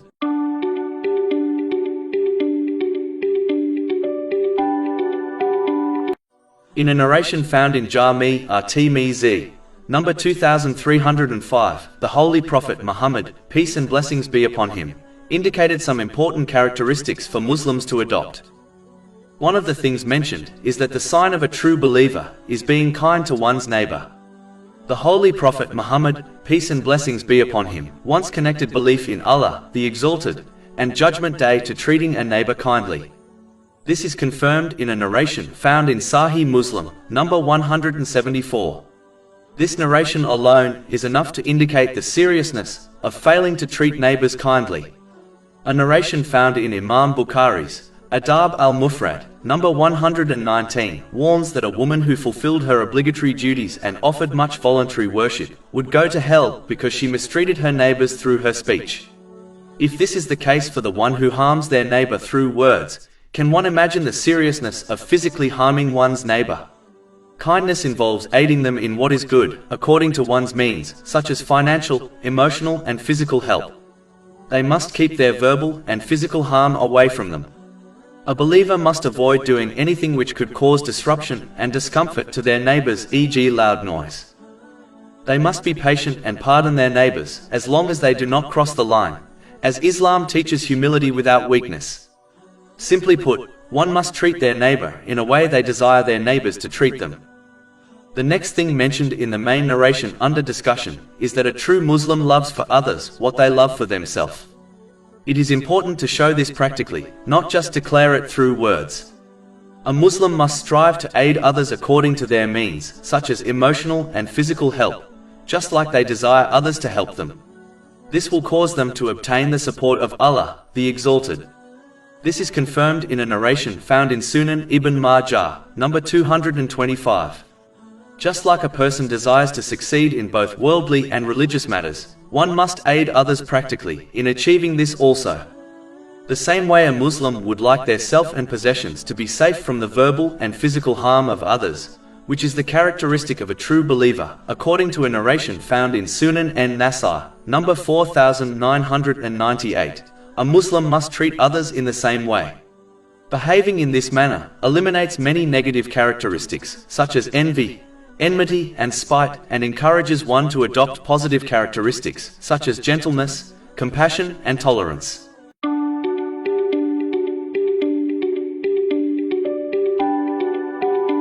In a narration found in Jami' at-Tirmizi, number 2406, the Holy Prophet Muhammad, peace and blessings be upon him, advised how to achieve salvation. The first thing is to control one's speech. A Muslim should avoid evil speech, as only a single evil word is needed to cause them to plunge into hell on Judgment Day. This has been warned in a narration found in Jami' at-Tirmizi, number 2314. A Muslim should avoid vain and useless speech, as it is often the first step to evil speech, and it wastes one's precious time, which will be a great regret for them on Judgment Day. A Muslim should strive to either speak good or remain silent. This has been advised in a narration found in Sahih Muslim, number 176. When one behaves in this manner, even their silence is counted as a good deed. The next thing mentioned in the main narration under discussion is that a person should not leave their home unnecessarily. Behaving in this manner leads to wasting time and both verbal and physical sins. If one truly and sincerely reflects, they will realize that the majority of their sins and the problems they encountered were due to unnecessarily socializing with others. This does not mean it was always the fault of others, but it means if one avoids unnecessarily leaving their home, they would sin less and encounter less problems and difficulties. This would also free up their time to learn and act on useful knowledge, such as Islamic knowledge, which is beneficial in all aspects of one's life. Socializing unnecessarily wastes the unique blessing of time, which never returns after it passes. Those who wasted their time on vain and sinful things will face stress in this world and a great regret on Judgment Day, especially when they witness the reward of those who utilize their time correctly. In addition, socializing unnecessarily also hinders a person from fulfilling their responsibilities and duties towards Allah, the Exalted, and people. It also prevents one from the important task of self-reflection. This is needed in order to ensure one is heading in the right direction in life, and whether or not they are completing their responsibilities and duties. A lack of self-reflection leads to an aimless life whereby a person has no firm direction in their worldly or religious life. Over-socializing also encourages one to become dependent and clingy to people, and this always leads to emotional, mental and social problems, as one's whole life, their happiness and sadness, all revolves around people and their relationships. One can save themselves from all these negative effects by only socializing when it is necessary.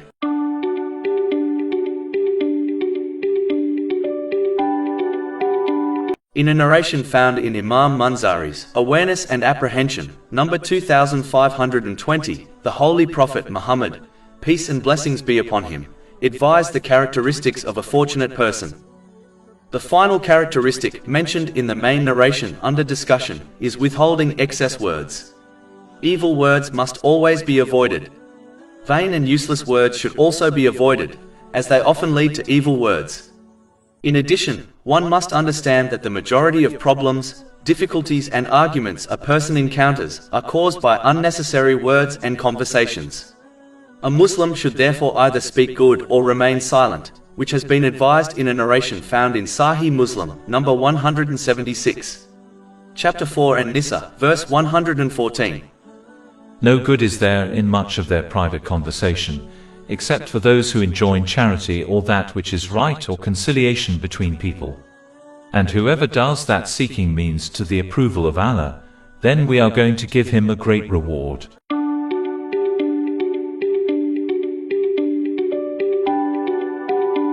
In a narration found in Imam Munzari's Awareness and Apprehension, number 2556, the Holy Prophet Muhammad, peace and blessings be upon him, gave glad tidings to the one who possesses the following characteristics. 1. These characteristics include socializing with scholars and the wise. A Muslim should always choose their companions wisely, as they will undoubtedly adopt the characteristics of their companions, whether positive or negative. This has been advised in a narration found in Sunan Abu Dawud, number 4833. When one accompanies and follows the footsteps of the righteous, they will not only adopt pious characteristics, but it will prove their love for them. And this will cause them to end up with the righteous in the hereafter. This has been advised in a narration found in Sahih Bukhari, number 3688.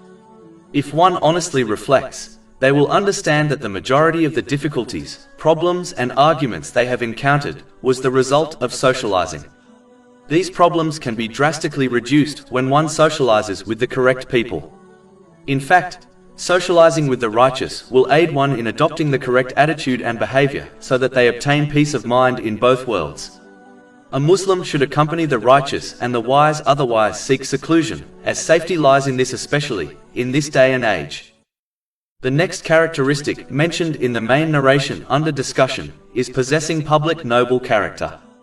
Meaning, this Muslim displays noble character to all people, irrespective of their faith, as they understand that a true Muslim and believer is the one who keeps their verbal and physical harm away from a person and their possessions. This has been advised in a narration found in Sunan an-Nasai, number 4998. They prove their love of desiring for others what they desire for themselves through actions, not just words, as this practical implementation is a characteristic of a true believer, according to a narration found in Jami' at-Tirmidhi, number 2515. They not only act righteously towards Allah, the Exalted, as mentioned in the last characteristic, but also show noble character to the creation, as they are aware a true believer fulfills both halves of faith, namely one's obedience to Allah, the Exalted, and showing good character to the creation. The one who fails to show good character to people, which involves treating others how one desires to be treated by people, will find that on Judgment Day, they will be forced to hand their good deeds over to those who they wronged, and if necessary, they will take the sins of the people they wronged. This may cause them to be hurled into hell. This has been warned in a narration found in Sahih Muslim, number 6579. The next characteristic mentioned in the main narration under discussion is to avoid the mischief of evil people. This means they fulfill the important duty of helping others in good things, and refuse to aid them in bad things, irrespective of who is taking part or organizing the thing. Chapter 5 Al-Ma'idah, verse 2. And cooperate in righteousness and piety, but do not cooperate in sin and aggression. Unfortunately, many Muslims fail in this important duty by choosing to help or not to help others, depending on who is doing something, instead of observing what they are doing. This has even affected scholars and Islamic institutions, who often only support those they have a relationship with. This must change if Muslims desire to regain the social strength and influence the righteous predecessors possessed, as they always fulfilled this duty, irrespective of the people organizing or leading the good thing. Finally, this part of the narration also warns against bad companions and the places which are more associated with sins. Bad companions only encourage one to adopt bad characteristics and to develop blind loyalty, which often encourages one to support and take part in evil activities.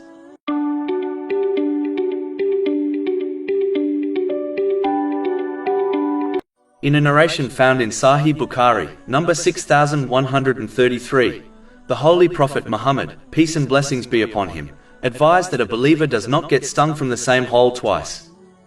This means that a believer does not get fooled by something or someone twice. This includes committing sins. A true believer is not immune to committing sins. But when they happen to commit them, they do not repeat their mistake and instead learn and change for the better by sincerely repenting to Allah, the Exalted.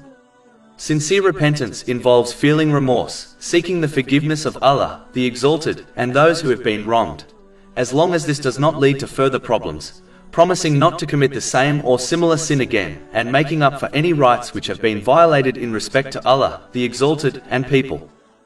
A true believer does not blindly trust people, thereby increasing the chances of being wronged by them. But if they are fooled by anyone, they should overlook and pardon, as this leads to their forgiveness. Chapter 24 An-Nur, verse 22. And let them pardon and overlook. Would you not like that Allah should forgive you? But they should also change their behavior by treading cautiously when dealing with this person in the future, thereby ensuring they do not get fooled again. There is a vast difference between forgiving others and blindly trusting them, especially after they have wronged someone.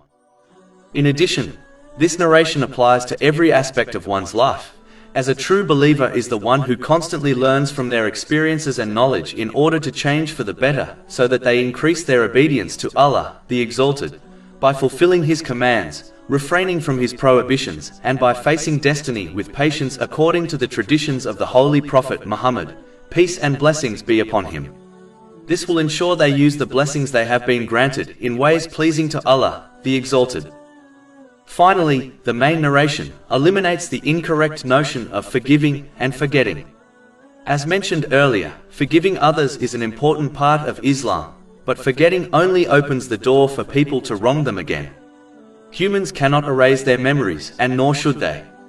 Instead, one should forgive others, strive to fulfill the rights of others according to the teachings of Islam, but tread cautiously when dealing with people, especially those who have wronged them in the past, to ensure history does not repeat itself.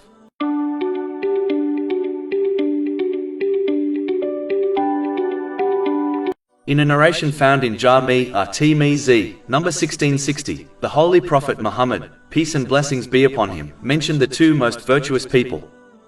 The second person mentioned in the main narration under discussion is the one who secludes themselves from society, thereby keeping their evil away from people, and remains firm on the obedience of Allah, the Exalted. A Muslim is not allowed to behave in this manner if they possess dependents, as neglecting them is a sin. This has been warned in a narration found in Sunan Abu Dawud, number 1692. In addition, one should not avoid people in order to be safe from their evil. They should instead do so to keep their own evil away from people. As the former attitude can lead to pride, where a person begins to believe they are righteous while all others are sinful. It is important to remember that an atom's worth of pride is enough to take someone to hell. This has been warned in a narration found in Sahih Muslim, number 265. Reducing socializing with people can lead to great good, as it reduces the chances of a Muslim committing sins through their speech and actions. It prevents one from facing many arguments, difficulties and problems, which are mainly caused by socializing unnecessarily. It will free their time up to concentrate more on their duties and responsibilities.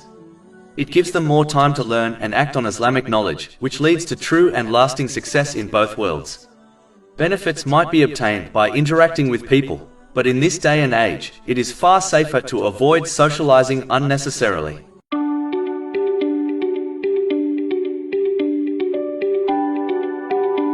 A narration found in Sahih Bukhari, number 6853, advises that the Holy Prophet Muhammad, peace and blessings be upon him, never took revenge for himself but instead pardoned and overlooked. Muslims have been given permission to defend themselves in a proportionate and reasonable way when they are left with no other options. But they should never step over the line, as this is a sin. Chapter 2 Al-Baqarah, verse 190. Fight in the way of Allah those who fight against you but do not transgress. Indeed, Allah does not like transgressors.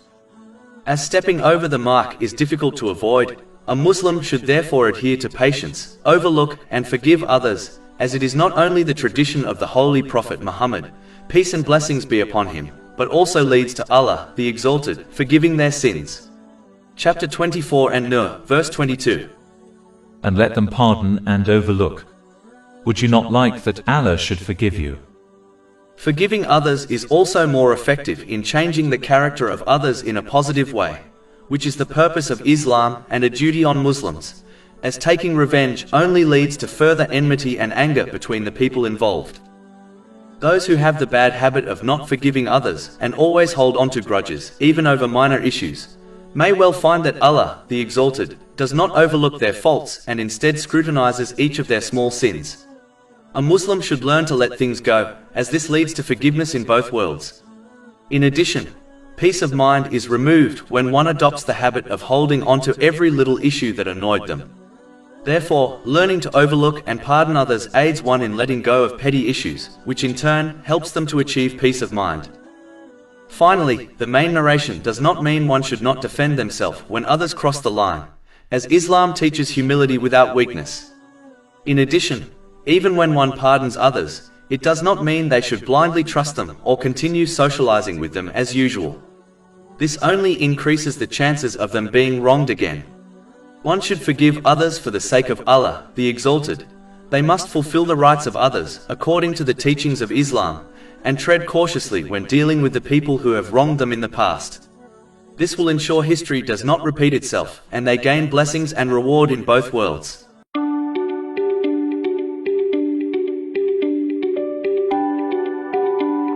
In a narration found in Sunan Abu Dawud, number 4860, the Holy Prophet Muhammad, peace and blessings be upon him, warned people against speaking negatively about others, as this causes ill feelings towards them in the hearts of people. It is often observed that families, especially from the Asian community, become broken over time. This is one of the biggest complaints of family members, such as parents. They wonder why their children have become separated, even though they were once firmly together. One of the main reasons the relationships between relatives become fractured is because someone has spoken negatively about a person's relative to them. This is often done by a family member. For example, a mother will speak negatively about her son to her other child.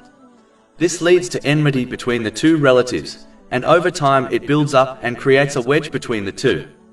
Those who were once like one person become like strangers to one another. It is important to understand that people are not angels. Except for a very few, when a negative thing is said to a person about another, they will get affected by it, even if they do not desire this to occur. This enmity still occurs, even if the initial person who spoke negatively about someone's relative does not intend to create a wedge between relatives. Some often act in this way out of habit and are not trying to damage relationships. For example, parents often adopt this habit, and there is no doubt they do not desire the relationships of their children to become fractured or broken. This attitude has such a serious impact on people's mentality that it also affects relatives that very rarely see or converse with each other. For example, a person will mention negative things about a person's relative to them, even though their relative may not even live in the same country as them. This behavior implants enmity within their heart, and with the passing of time they will find that they dislike their distant relative, even though they barely know them. This issue often occurs when two people discuss negative things about others in front of other people. For example, parents may discuss negative things about their relatives in front of their children. Even though they are not telling their children directly, nonetheless it still affects their hearts.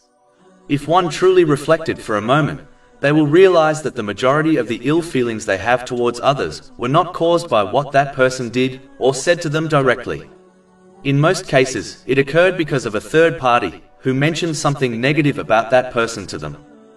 In cases where one is trying to warn another of some danger, then it is perfectly acceptable to mention another person in a negative way.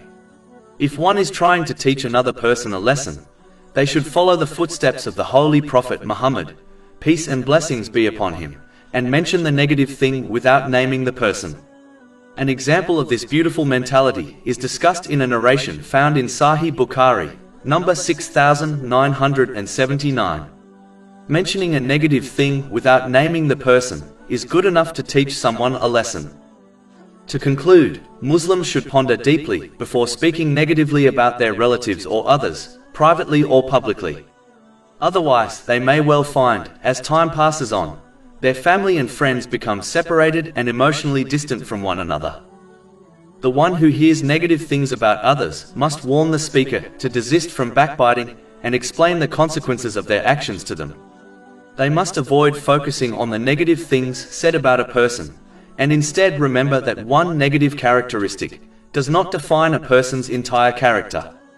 They must continue to show good character towards the person they heard negative things about, and fulfill their rights according to the teachings of Islam. Simply put, one should treat people in a way they desire to be treated by others. Behaving in this manner will minimize the negative effects on one's heart caused by those who speak negatively about others.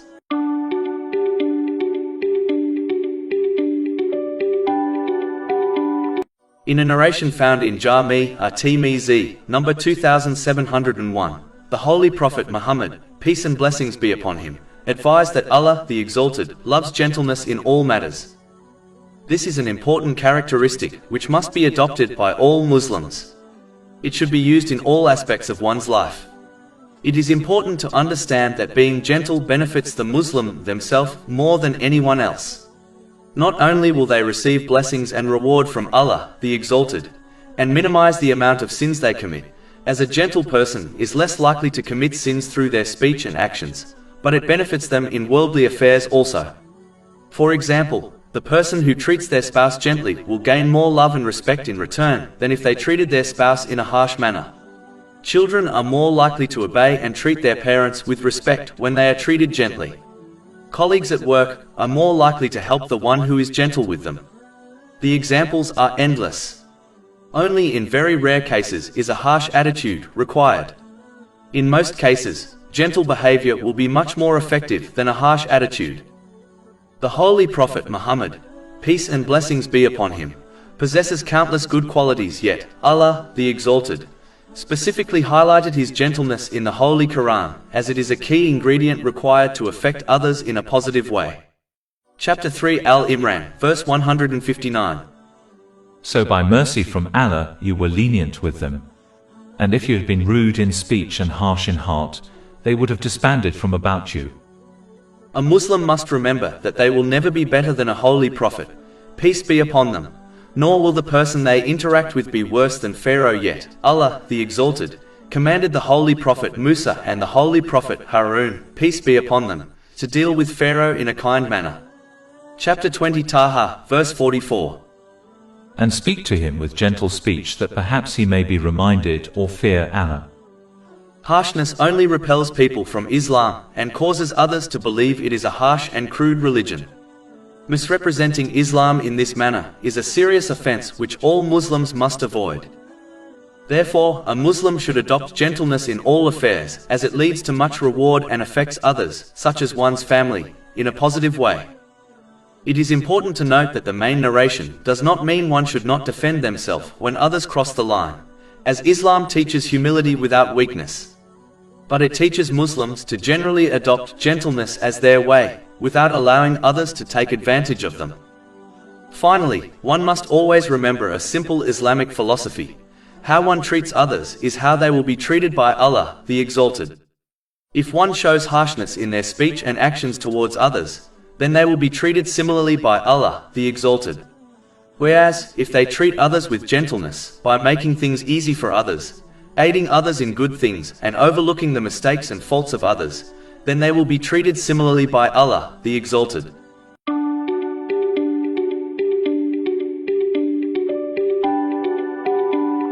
In a narration found in Jami' at-Tirmidhi, number 1964, the Holy Prophet Muhammad, peace and blessings be upon him, described the difference between a believer and an evil person. A true believer can be considered naive, as they always interpret the words and actions of others in a positive way, instead of always thinking bad about others. They do not give a final judgment regarding others, knowing people can change for the better, and they treat people how they desire others to treat them.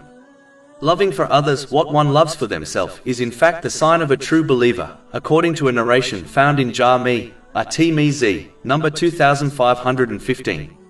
They prove this through their actions by supporting others according to their means, such as financial and emotional support. They adopt a simple and straightforward mindset whereby they treat others in an upfront and clear manner. Meaning, they avoid all the negative characteristics associated with tricky, such as being two-faced. This narration describes a believer as noble, as they act with good character in both public and in private. Meaning, they show good character in respect to Allah, the Exalted, by having a sincere intention and practically by fulfilling His commands, refraining from His prohibitions, and by facing destiny with patience according to the traditions of the Holy Prophet Muhammad, peace and blessings be upon him. This ensures they use the blessings they have been granted in ways pleasing to Allah, the Exalted.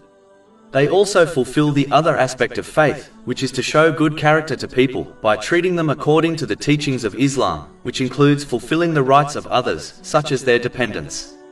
Their nobility encompasses all aspects of their intention, speech and actions, as real nobility is linked to conduct, not to worldly possessions or social status.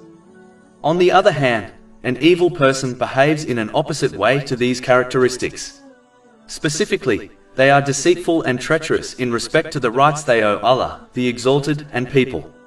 They demand their rights in full, but fail to fulfill the rights of others. They strive to fulfill their desires by any means necessary, including unlawful means, and do not care who they wrong in the process. They misuse the blessings they have been granted, thereby harming themselves and others. They falsely believe nobility lies with social status and wealth, and as a result, they strive to gain these things at all costs, even if they have to compromise on their faith. Whatever they gain becomes a curse for them in both worlds, and they never win the real respect and love of people.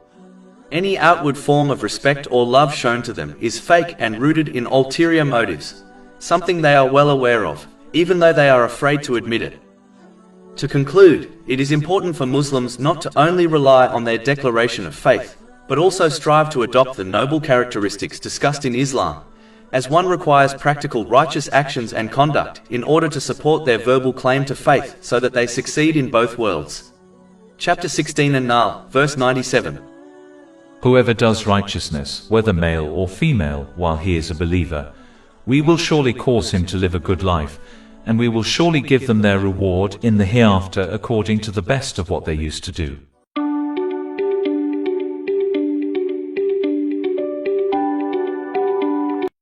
In a narration found in Sunan Ibn Majah, number 3775, the Holy Prophet Muhammad, peace and blessings be upon him, advised two people not to converse in private if there is a third person present, as this could make them feel uncomfortable. As Islam promotes unity, even the small actions which can potentially damage relationships between people has been warned against. It is important to note that this narration also includes conversing in a language the third person does not understand. A Muslim's duty is to always make others feel comfortable, and this is one of the reasons Muslims have been advised to spread the Islamic greeting of peace to people they know or do not know. Conversing in private in this manner contradicts this duty, as it can make others feel uncomfortable. Only in emergencies should two people converse secretly in the presence of a third person, otherwise, they should wait until either the third person leaves or another joins the group, so that the third person does not feel left out. A Muslim should implement this teaching, namely, making others feel comfortable in all aspects and situations of their life, as long as it does not lead to the disobedience of Allah, the Exalted. An aspect of this is to treat people in a way one would like to be treated by others.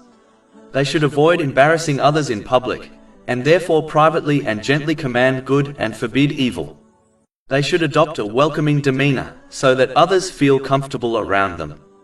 One should strive to fulfill the needs of others for the pleasure of Allah, the Exalted, according to their means, as unfulfilled needs would make people feel uncomfortable.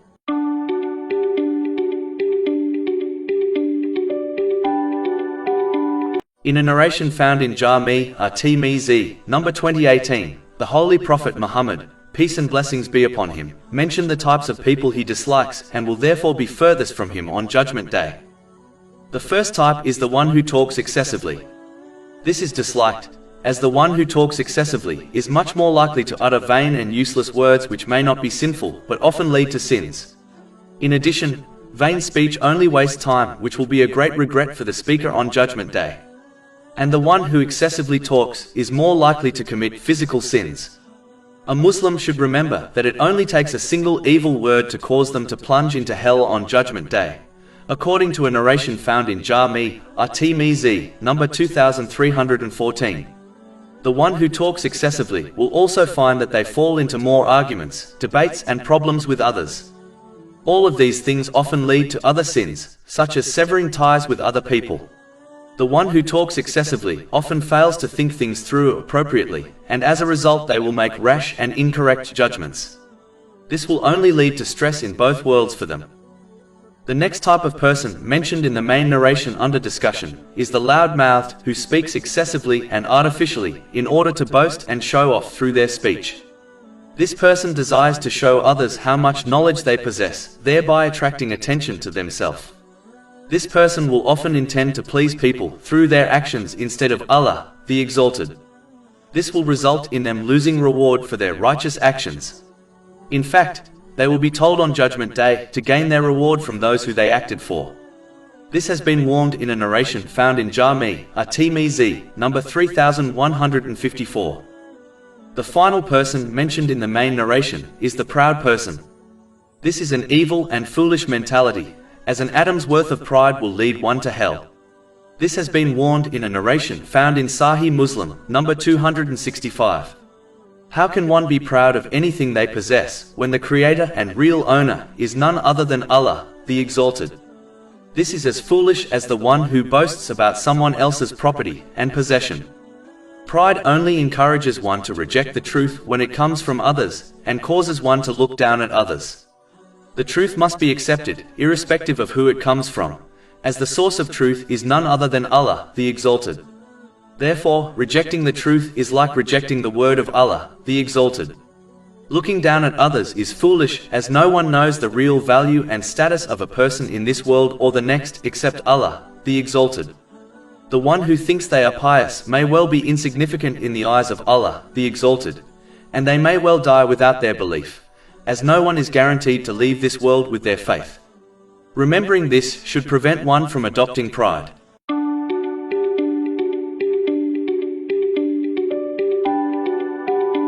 In a narration found in Sahih Bukhari, number 2662, the Holy Prophet Muhammad, peace and blessings be upon him, warned against overpraising others. This is a disliked deed, as it firstly can be sinful if the praise is based on falsehood, which often occurs when one overpraises others. Even if it is true, overpraising people, especially the ignorant, can cause them to become proud. This is an evil characteristic, as an atom's worth of it is enough to take one to hell. This has been warned in a narration found in Sahih Muslim, number 265. Overpraising can even cause the praised person to believe they have fulfilled their potential in obeying Allah, the Exalted, and therefore do not need to strive harder in His obedience. A Muslim should not be fooled by the praise of others, as they know their actions and inner hidden character better than any other person. Reflecting on this and the countless times Allah, the Exalted, has concealed their faults from people, should prevent them from becoming proud. The truth is, if others knew all the hidden faults and sins of others, no one would praise another. In addition, they should remember that the praised quality they possess was granted to them by none other than Allah, the Exalted, therefore all praise belongs to Him. Finally, a Muslim should become more grateful to Allah, the Exalted, by using the blessings they possess in ways pleasing to Him. One should advise others about this narration, and warn them not to overpraise others. Only in certain cases is praising others acceptable. One must avoid overpraising, always adhere to the truth, and it should be done in order to encourage them to do more good. This especially applies to children, such as praising them in respect to their schoolwork, good behavior, and when they fulfill the duties of Islam.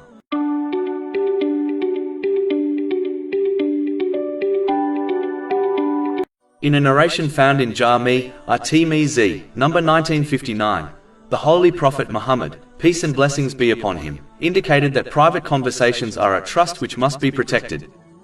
Unfortunately, many have the bad habit of divulging the private conversations of people to others. This is an incredibly bad characteristic to possess, as it contradicts the attitude of a true Muslim. Many do this with their close relatives, believing it is acceptable, when it is clearly not. A Muslim should always keep the words spoken in a conversation secret, unless they are fully sure the person they conversed with would not mind the information being mentioned to a third party. If they would, then doing this betrays them, and this contradicts being sincere to them. Being sincere to others has been commanded in a narration found in Sunan and Nasai, number 4204. But it is important to note, even if someone believes the another person would not mind their conversation being divulged to others, nonetheless, it is safer and superior to still refrain from sharing the conversation with a third party. It is important to act on the main narration, as it prevents sins, such as backbiting and gossiping, and prevents negative feelings being developed between people. This often occurs as conversations divulged to a third party often leads to misinterpretation and misunderstandings. These all only lead to fractured and broken relationships.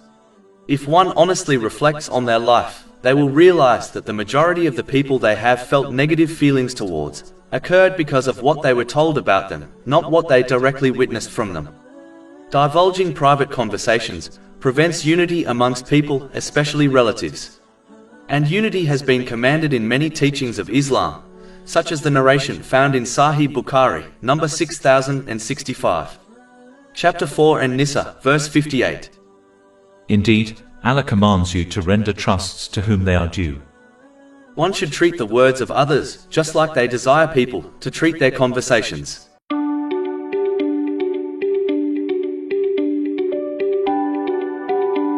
In a narration found in Sunan Abu Dawud, number 5130, the Holy Prophet Muhammad, peace and blessings be upon him, warned that love for something can make someone deaf and blind.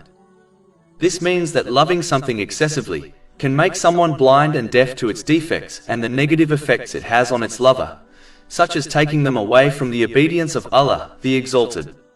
This involves using the blessings one has been granted in ways pleasing to Allah, the Exalted, and is achieved when one fulfills His commands, refrains from His prohibitions, and faces destiny with patience according to the traditions of the Holy Prophet Muhammad, peace and blessings be upon him. This narration does not mean a Muslim should not care for things, but it means their love for something should never be excessive. This is when one's love takes them away from the obedience of Allah, the Exalted. This is the benchmark. If one's love for something or someone prevents them from using the blessings they have been granted in ways pleasing to Allah, the Exalted, and instead encourages them to use them in vain or sinful ways, then it is bad for them, even if they do not realize it immediately. But if someone's love for something does not result in this, then it shows their love is not unhealthy. A Muslim must prioritize the obedience and love of Allah, the Exalted, over all else, as this will allow them to put all their worldly things and relationships in their rightful place in their life, and protect them from misusing the blessings they have been granted out of excessive love for something or someone else. Excessive love causes one to adopt blind loyalty towards their beloved. This encourages one to support their beloved in every situation, even if they are wrong. This loyalty can even overcome the loyalty one must have towards Allah, the Exalted. This blind loyalty can also encourage one to break the ties they have with people in order to please their beloved, ties which Allah, the Exalted, has commanded to maintain. A person can become so blind and deaf that they begin to love, hate, give and withhold all for the sake of their beloved, instead of for the sake of Allah, the Exalted. This leads to insincerity towards Allah, the Exalted. Insincerity to Him leads to misguidance, as one becomes easily accessible to the devil. Chapter 15 Al-Hijr, verses 39 to 40. Iblis said, "My Lord, because you have put me in error, I will surely make disobedience attractive to them, i.e. mankind on earth, and I will mislead them all, except among them your sincere servants." A Muslim should remember that no matter what they love, a day will certainly come when they will depart from it, or their feelings towards it will change, as love is a fickle thing. The only exception is the true love of Allah, the Exalted, which will only strengthen with the passing of time and grow stronger after death.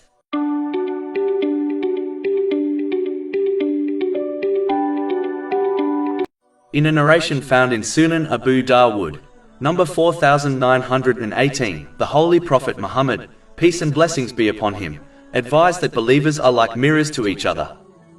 This means that the same way a person uses a mirror in order to remove any outward defects on themselves, they should strive to aid others by sincerely advising them, so that they can remove any outer and inner defects from their characters. The same way a Muslim would dislike to leave an outward defect on their body after observing it in a mirror, they should equally dislike observing a defect in another Muslim without sincerely trying to remove it through sincere advice. Those who ignore the defects of their companions are not true friends, as a true friend would always desire to make the life of their companion better in this world and the next. This is only possible through the obedience of Allah, the Exalted, which involves fulfilling His commands, refraining from His prohibitions, and facing destiny with patience according to the traditions of the Holy Prophet Muhammad, peace and blessings be upon him. Any person who does not desire nor strive to bring their companion closer to the obedience of Allah, the Exalted, is not a good friend, and they have failed to fulfill the duty mentioned in this narration. Unfortunately, society has convinced many Muslims that a good friend involves supporting their friend in every situation, even if they are wrong, and to only say the things which please them. Even though making others feel better does not contradict Islamic teachings, as long as lies are avoided, nonetheless, a good friend will always gently point out the truth to their friend, even if this upsets them, as they do not desire their friend to be misguided in both worldly or religious matters. It is important to emphasize, sincere advice must be offered in a kind and gentle way, as people often push others further away from improving by advising them in a harsh manner. In addition, it should be done in private to avoid the other person's embarrassment, and according to Islamic teachings, as advice from an ignorant person very rarely leads to a good outcome. This narration also indicates the importance of leading by example, as one's friends are likely to pick up the habits of their friend. This has been indicated in a narration found in Sunan Abu Dawood, number 4833. Therefore, one must ensure they strive to obey Allah, the Exalted, by using the blessings they have been granted in ways pleasing to Allah, the Exalted, so that they remain rightly guided themselves and influence their friends in a positive way. This is the only friendship which will truly benefit one in both worlds. Chapter 43 Az-Zukhruf, verse 67. Close friends that day will be enemies to each other, except for the righteous. Just like a mirror represents a person's image, Muslims represent each other. Therefore, one must ensure they represent the Muslim community in a positive way, as this is one of the duties of a Muslim. When one misbehaves, thereby misrepresenting the Muslim community, this only pushes non-Muslims and even other Muslims further away from the teachings of Islam. This misrepresentation is something which one will answer for in the court of Allah, the Exalted. Finally, the main narration also indicates the importance of treating other Muslims in a sincere manner, especially when they face difficulties. They should see the hardship of others as their own hardship. They should see the stress of others as their own stress, and therefore strive hard to aid others according to their means, such as emotional, physical, and financial help. This will ensure they receive the continuous support of Allah, the Exalted. This has been confirmed by a narration found in Sahih Muslim, number 6853.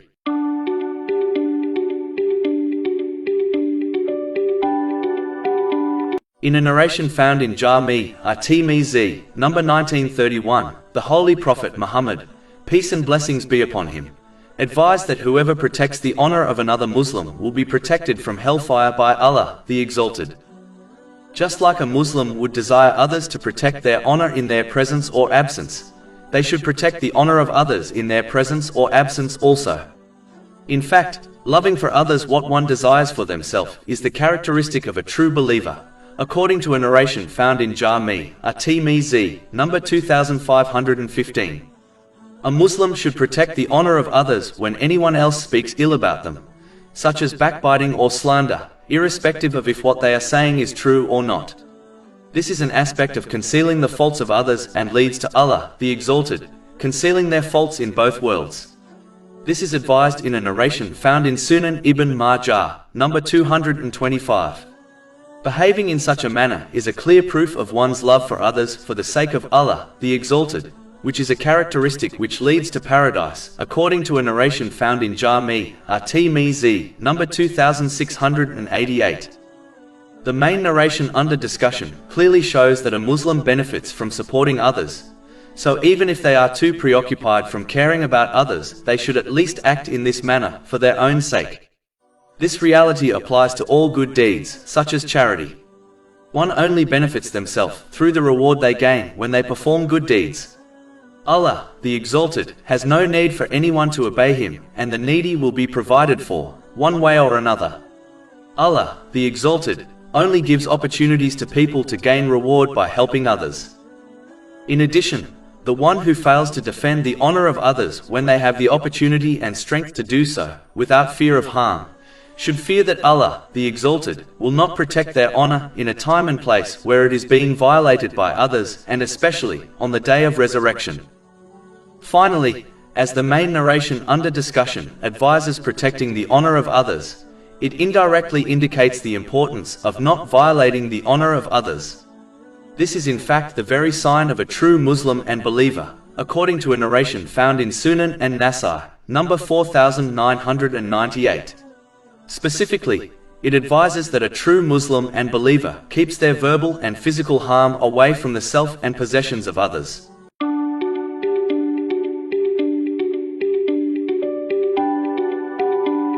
In a narration found in Sunan Ibn Majah, number 1601, the Holy Prophet Muhammad, peace and blessings be upon him, advised that the one who consoles a grief-stricken person will be clothed with a garment of honor on Judgment Day. As facing difficulties are guaranteed for all, this is an extremely simple way of obtaining a great reward which does not require much time, energy or money. This includes striving to aid the family facing a difficulty according to one's means, such as emotional, financial and physical support. A Muslim must gently encourage those facing difficulties to remain patient throughout the ordeal, and remind them of the verses of the Holy Quran and narrations of the Holy Prophet Muhammad, peace and blessings be upon him, which discuss the importance and great reward of being patient. They should speak positively by reminding them that things only occur for a good reason, even if people fail to understand the wisdom behind them. In reality, a person does not need to be a scholar to perform this righteous deed, as in most cases a few kind words of support are enough to make someone facing difficulties feel better.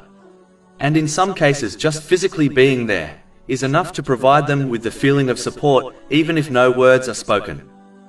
This attitude is easily adopted when one simply treats others how they desire to be treated by people. Finally, it is important Muslims correct their intention when performing this righteous deed, meaning, do it for the sake of Allah, the Exalted, and not do it in order to show off to others, such as their relatives, nor do it out of fear of being criticized by others if they fail to do it.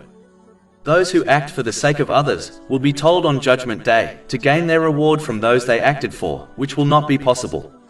This has been warned in a narration found in Jami, At-Tirmizi, number 3154.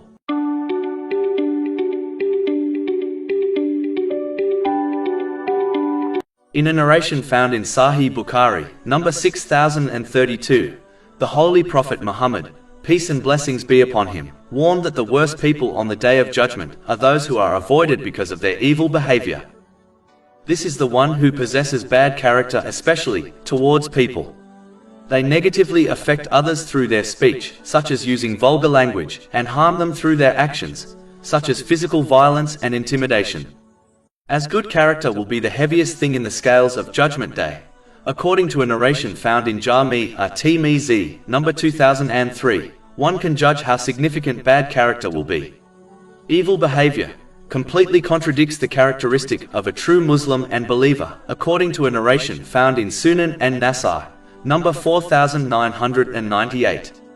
It advises that a true Muslim and believer keeps their verbal and physical harm away from the self and possessions of others. A Muslim should understand the importance of fulfilling both aspects of faith. The first is to show good character towards Allah, the Exalted, by sincerely fulfilling His commands, refraining from His prohibitions, and by facing destiny with patience according to the traditions of Holy Prophet Muhammad, peace and blessings be upon him.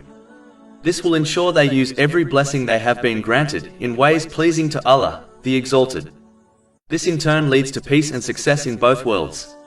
Chapter 16 An-Nahl, verse 97.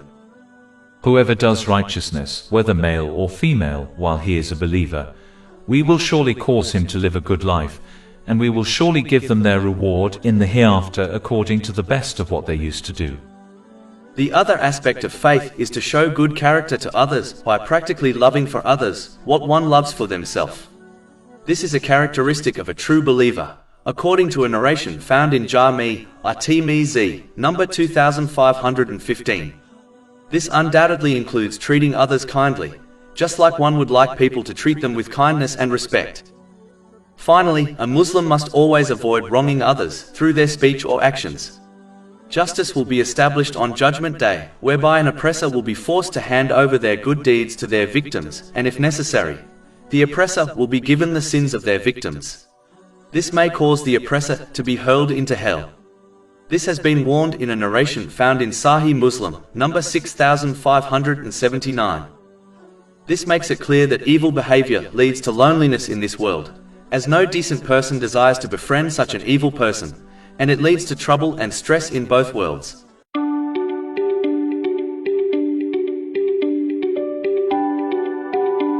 In a narration found in Sunan Abu Dawood, number 4992, the Holy Prophet Muhammad, peace and blessings be upon him, indicated that speaking about everything one hears to others is enough to make them sinful. It is important to note, one should firstly ensure they only listen to lawful speech, as actively participating in a conversation which involves sinful speech will negatively affect them in both worlds. A Muslim should try to avoid conversations involving vain and useless speech, as this often leads to sinful speech and is a waste of one's precious time, which will be a great regret for them on Judgment Day, especially when they observe the reward given to those who utilize their time correctly. Secondly, they should ensure that they do not relate everything they hear to others, as this can easily lead to backbiting and slandering, which are major sins. It also often leads to fractured and broken relationships, especially amongst relatives, as negative feelings are generated in the hearts of people when they hear things that were not intended for them. A Muslim should only relate things they hear if they can avoid sins, and if the information is beneficial to others. In addition, the information they pass on must be verified and authentic, as conveying things which are not verified contradicts the command of the Holy Quran.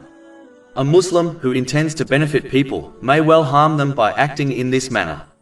Chapter 49 Al-Hujurat, verse 6.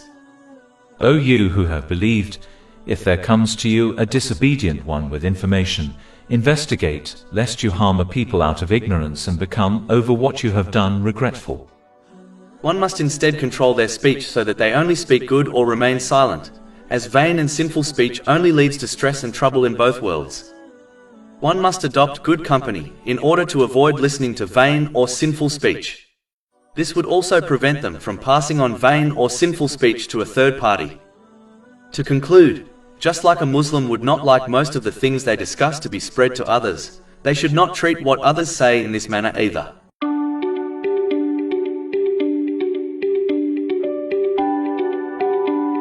In a narration found in Sahih Bukhari, number 12, the Holy Prophet Muhammad, peace and blessings be upon him, advised a good quality found within Islam. Namely, to spread the Islamic greeting of peace to people one knows and to those they do not know. It is important to act on this good characteristic, as nowadays Muslims often only spread the Islamic greeting of peace to those they know. It is important to spread it to all, as this leads to love between people and strengthens Islam. In fact, this characteristic leads to paradise, according to a narration found in Sahih Muslim, number 194. One must avoid the bad habit of only shaking hands with other Muslims, without extending the Islamic greeting of peace to them.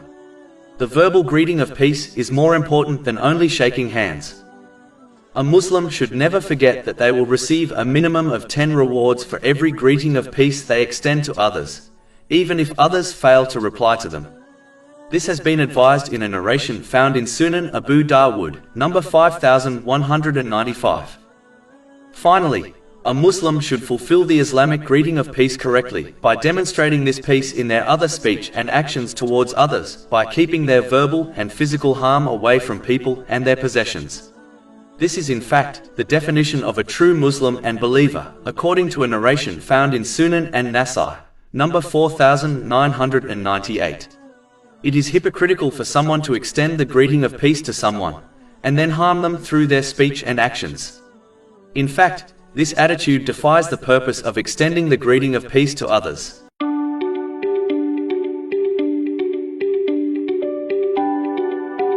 Socializing 60. In a narration found in Sahih Bukhari, number 67, the Holy Prophet Muhammad, peace and blessings be upon him, declared that the blood, property and honor of a Muslim are sacred in Islam.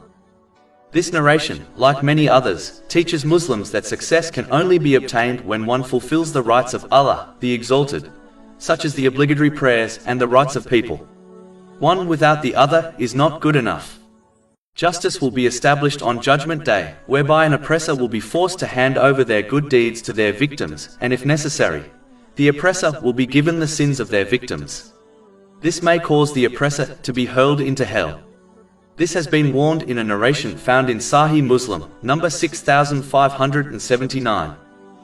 A true believer and Muslim is the one who keeps their verbal and physical harm away from the self and possessions of others.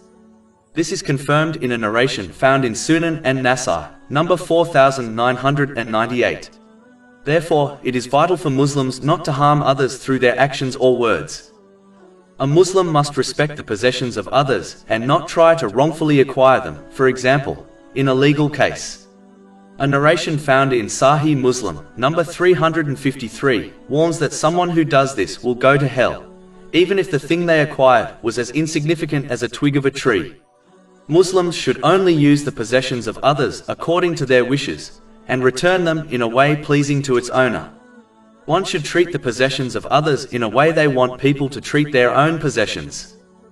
The honor of a Muslim should not be violated through actions or speech, such as backbiting or slander. A Muslim should instead defend the honor of others, whether in their presence or absence, as this will lead to their protection from the fire of hell. This has been advised in a narration found in Jami' at-Tirmizi, number 1931. One should only speak about others in a way they wish others to speak about them. One should therefore speak good or remain silent. To conclude, one should avoid wronging the self, possessions or honor of others by treating others exactly how they desire others to treat them. Just like one loves this for themselves, they should love it for others and prove this through their actions and speech. This is the sign of a true believer, according to a narration found in Jami' at-Tirmizi, number 2515.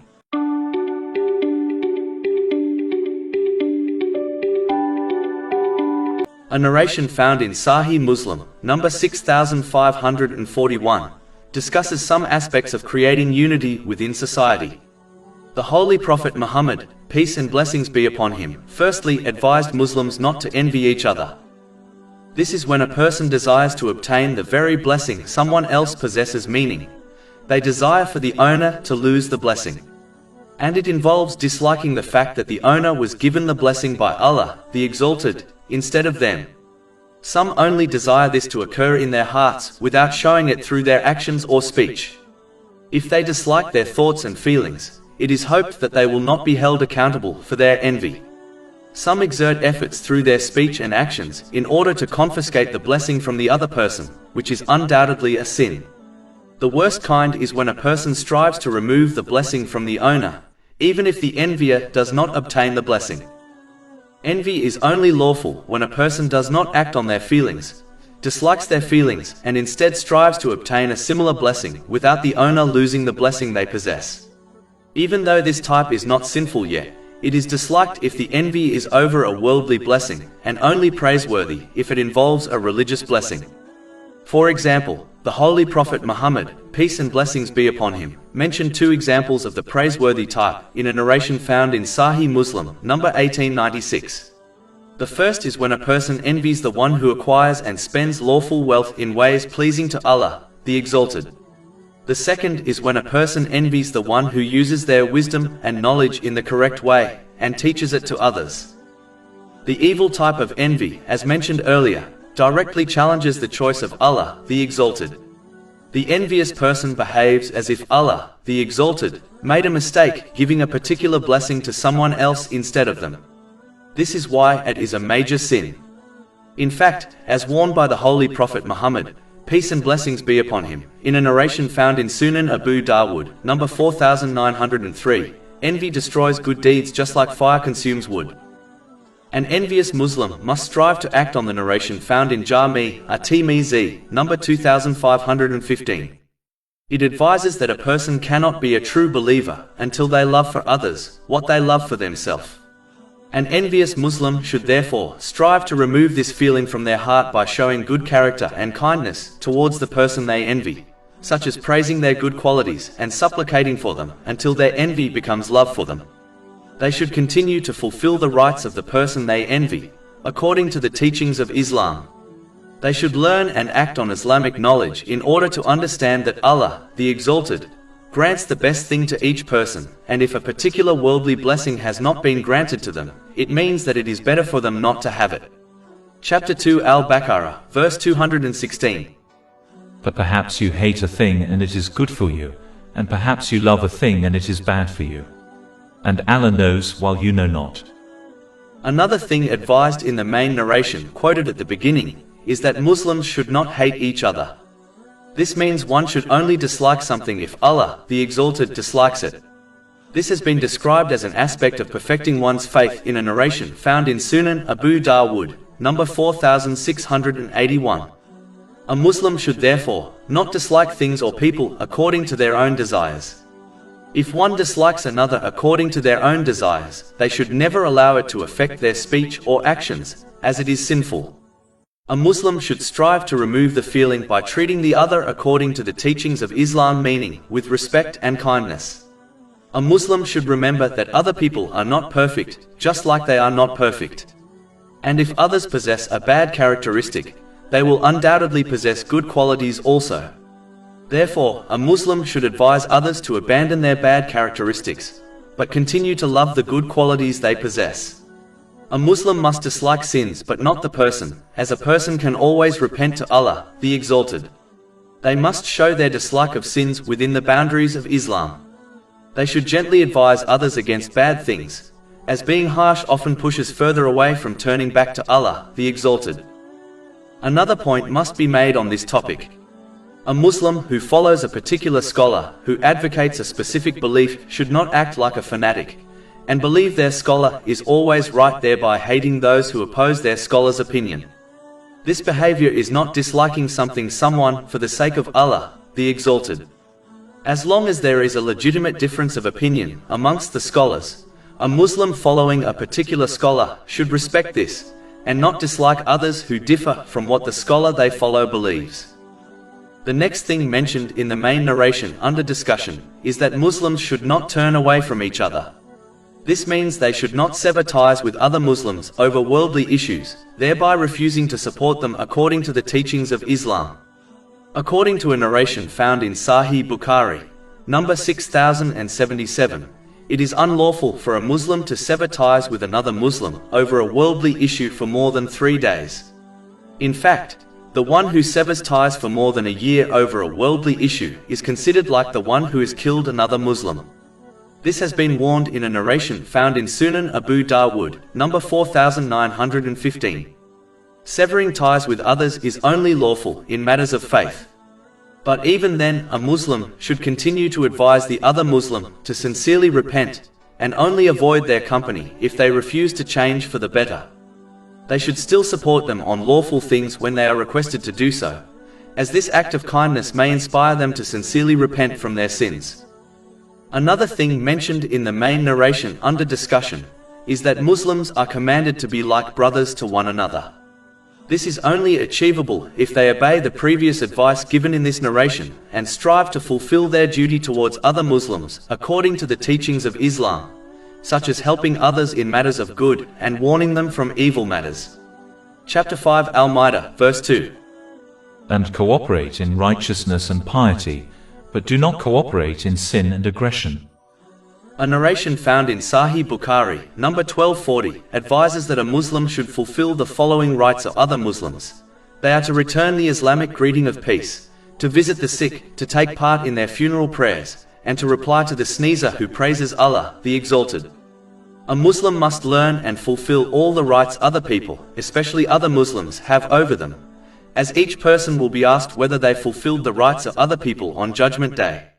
One must treat others in a way they wish to be treated by people. Another thing mentioned in the main narration under discussion is that a Muslim should not wrong, forsake, or hate another Muslim. The sins a person commits should be hated, but the sinner should not be, as they may sincerely repent at any time. The Holy Prophet Muhammad, peace and blessings be upon him, has warned in a narration found in Sunan Abu Dawud, number 4884, that whoever humiliates another Muslim, Allah, the Exalted, will humiliate them. And whoever protects a Muslim from humiliation will be protected by Allah, the Exalted. The negative characteristics mentioned in the main narration, quoted at the beginning, can develop when one adopts pride. According to a narration found in Sahih Muslim, number 265, pride is when one looks down on others in contempt. The proud person sees themselves as perfect while seeing others as imperfect. This prevents them from fulfilling the rights of others and encourages them to dislike others. And pride encourages one to reject the truth when it is presented to them, as it did not come from them and contradicts their desires. Another thing mentioned in the main narration is that true piety is not in one's physical appearance, such as wearing Islamic clothes, but it is an internal characteristic. This internal characteristic manifests outwardly in the form of fulfilling the commands of Allah, the Exalted, refraining from His prohibitions, and by facing destiny with patience according to the traditions of the Holy Prophet Muhammad, peace and blessings be upon him. This ensures one uses the blessings they have been granted in ways pleasing to Allah, the Exalted. This is why the Holy Prophet Muhammad, peace and blessings be upon him, has declared in a narration found in Sahih Muslim, number 4094, that when the spiritual heart is purified, the whole body becomes purified, but when the spiritual heart is corrupt, the whole body becomes corrupt. It is important to note that Allah, the Exalted, does not judge based on outward appearances, such as wealth, but He considers the intentions and actions of people. This is confirmed in a narration found in Sahih Muslim, number 6542. Therefore, a Muslim must strive to adopt internal piety through learning and acting on the teachings of Islam, so that it manifests outwardly in the way they interact with Allah, the Exalted, and the creation. The next thing mentioned in the main narration under discussion is that it is a sin for a Muslim to hate another Muslim. This hatred applies to worldly things and not disliking others for the sake of Allah, the Exalted. In fact, loving and hating for the sake of Allah, the Exalted, is an aspect of perfecting one's faith. This is confirmed in a narration found in Sunan Abu Dawud, number 4681. But even then, A Muslim must show respect to others in all cases and dislike only their sins without actually hating the person. In addition, their dislike must never cause them to act against the teachings of Islam, as this would prove their hatred is based on their own desires and not for the sake of Allah, the Exalted. The root cause of despising others for worldly reasons is pride. It is vital to understand that an atom's worth of pride is enough to take one to hell. This is confirmed in a narration found in Sahih Muslim, number 265. The next thing mentioned in the main narration is that a Muslim's life, property and honor are all sacred. A Muslim must not violate any of these rights. In fact, the Holy Prophet Muhammad, peace and blessings be upon him, has declared in a narration found in Sunan an-Nasai, number 4998, that a person cannot be a true Muslim until they protect other people, including non-Muslims, from their harmful speech and actions.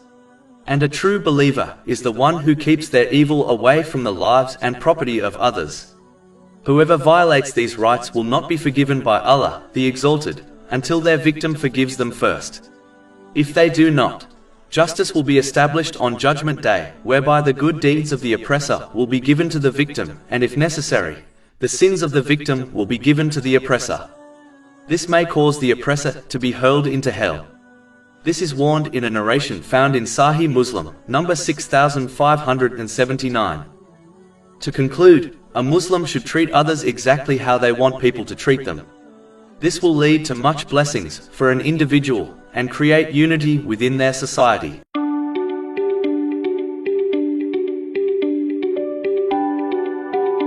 In a long narration found in Jami' at-Tirmidhi, number 2616, the Holy Prophet Muhammad, peace and blessings be upon him, advised that the foundation of good is controlling one's tongue. This makes it clear that restraining the tongue, guarding it and keeping it within the limits set by Islam is the source of all good. Therefore, whoever keeps control of their tongue has taken control of their affair. In fact, this narration concludes by declaring that speech is the main cause for people entering hell. This is supported by many other narrations, such as the one found in Jami' at-Tirmidhi, number 2314, which warns that it only takes one evil word to cause a person to plunge into hell on Judgment Day. This is because the majority of the major sins have an element of speech in them, and in most cases it is much easier to sin through one's words than their actions. When a Muslim corrects their speech, all their actions will become correct, but if they fail to do this, then they will only destroy their good deeds through their evil speech. Chapter 33 Al-Ahzab, verses 70 to 71. O you who have believed, fear Allah and speak words of appropriate justice. He will then amend for you your deeds and forgive you your sins. A Muslim must therefore avoid vain speech, as it is a waste of time and will therefore be a great regret for them on Judgment Day. Vain speech is also the main cause of most of the arguments, problems and difficulties a person faces in this world. Vain speech is also often the first step before evil speech, such as lying, backbiting and slander. One must also avoid all forms of evil speech, as it leads to trouble in both worlds. To conclude, a Muslim must act on the far-reaching advice given in a narration found in Sahih Muslim, number 176, namely, they should either speak good words or remain silent.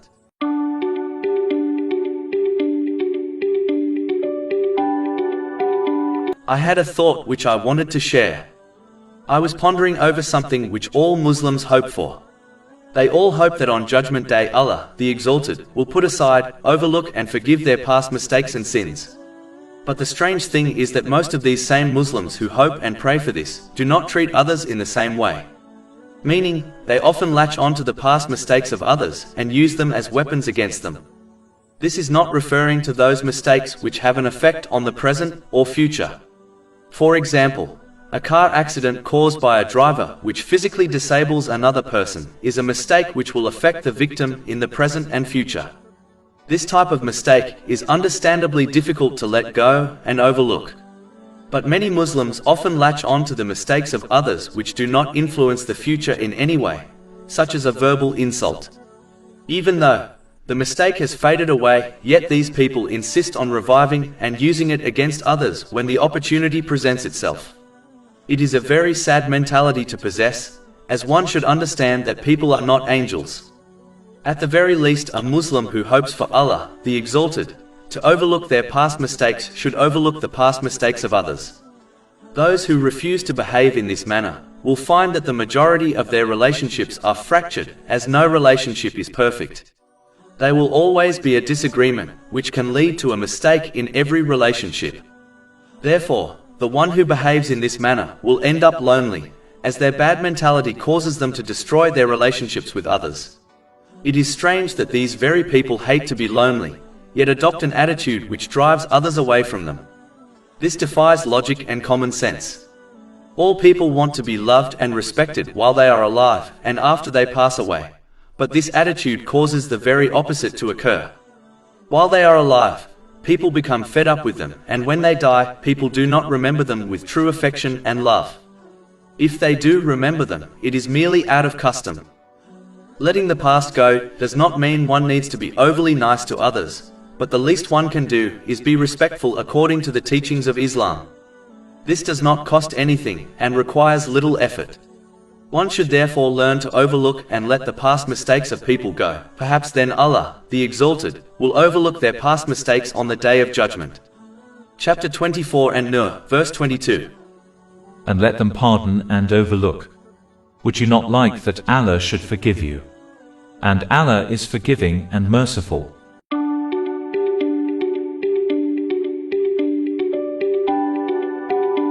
I had a thought which I wanted to share. I was pondering over the bad characteristic of stubbornness and its negative effects on the one who possesses it and those around them. Even though this characteristic can lead to many problems, only a major one will be discussed. Some adopt stubbornness in worldly matters, and as a result they do not change their character for the better. Instead, they remain steadfast on their attitude, believing this is somehow a sign of their great strength and wisdom. Steadfastness in matters of faith is a praiseworthy attitude, but in most worldly matters it is only called stubbornness, which is blameworthy. Unfortunately, some believe if they change their attitude it demonstrates weakness, or it shows that they are admitting their fault, and because of this, they stubbornly fail to change for the better. Adults behave like immature children by believing that if they change their behavior, it means they have lost, while others who remain steadfast on their attitude have won. This is simply childish. In reality, an intelligent person will remain steadfast on matters of faith, but in worldly matters they will change their attitude, as long as it is not sinful, in order to make their life easier. So changing to improve one's life is not a sign of weakness, it is in fact a sign of intelligence. In many cases, a person refuses to change their attitude and expects others in their life to change theirs, such as their relatives. But what often occurs is that due to stubbornness, all remain in the same state, which only leads to regular disagreements and arguments. A wise person understands that if the people around them do not change for the better, then they should. This change will improve the quality of their life and their relationship with others, which is much better than going around in circular arguments with people. This positive attitude will eventually cause others to respect them, as it takes real strength to change one's character for the better. Those who remain stubborn will always find something to be annoyed about, which will remove peace from their life. This will cause further difficulties in all aspects of their life, such as their mental health. But those who adapt and change for the better will always move from one station of peace to another. If one achieves this peace, does it really matter if others believe they only changed because they were wrong? To conclude, to remain steadfast on the teachings of the Holy Quran and the traditions of Holy Prophet Muhammad, peace and blessings be upon him, is praiseworthy. But in worldly matters and in cases where no sin is committed, a person should learn to adapt and change their attitude so that they find some peace in this world.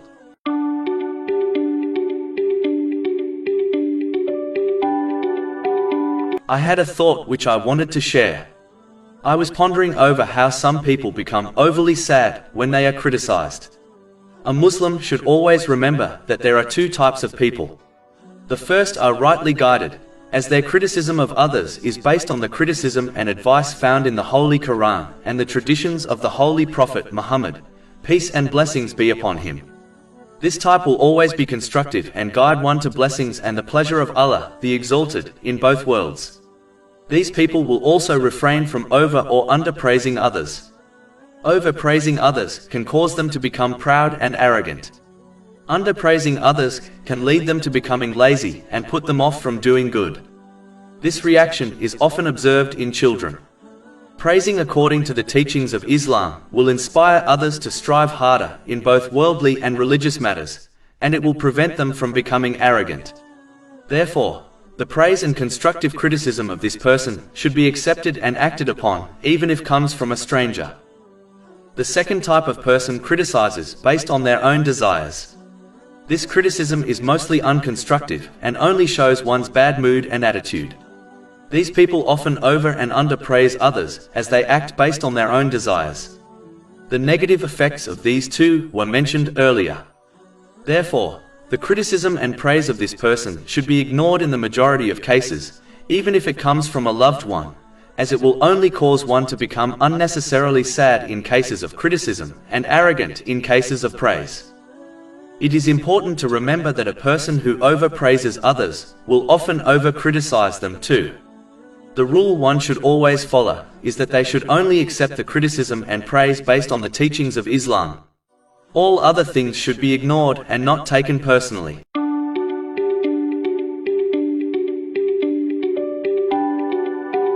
I had a thought which I wanted to share. I was pondering about a certain mentality which some Muslims have adopted.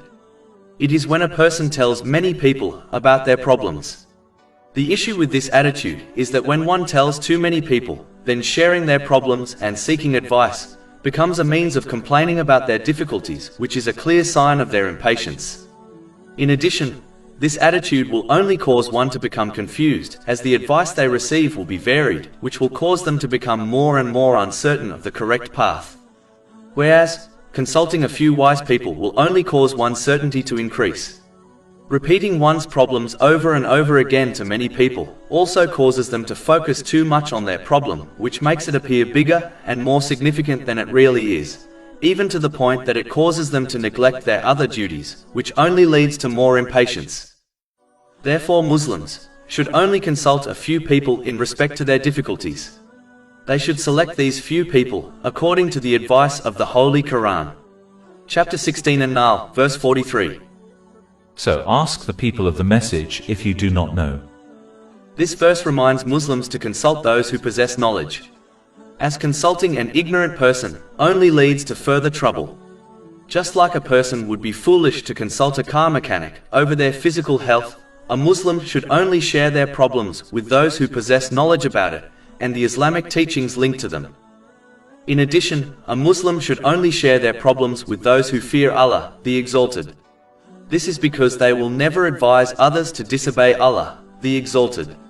Whereas, those who do not fear or obey Allah, the Exalted, might possess knowledge and experience, but they will easily advise others to disobey Allah, the Exalted, which only increases one's problems. In reality, those who fear Allah, the Exalted, possess true knowledge, and only this knowledge will guide others through their problems successfully. Chapter 35 Fatir, verse 28. Only those fear Allah from among His servants who have knowledge.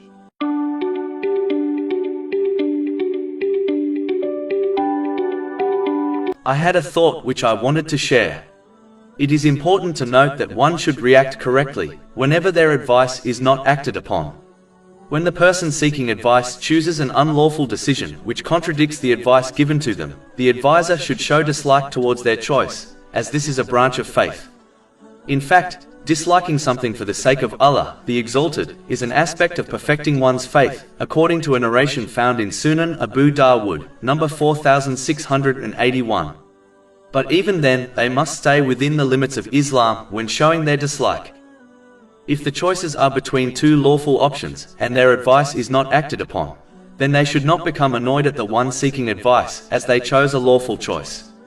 They should instead respect their decision, and not harbor any ill feelings for them, nor outwardly show any signs of annoyance, such as telling them they told them so, if their decision does not work out for them. People are not angels, they will make mistakes, so it is best to be kind to others, even if they reject advice. One should instead hope for reward by fulfilling their duty from Allah, the Exalted, by giving good and sincere advice to another. In addition, the one seeking advice should not ask for advice if they have already made their mind up beforehand, as this only opens the door for a potential argument if they seek someone's advice, only to reject it as it contradicts their predetermined choice.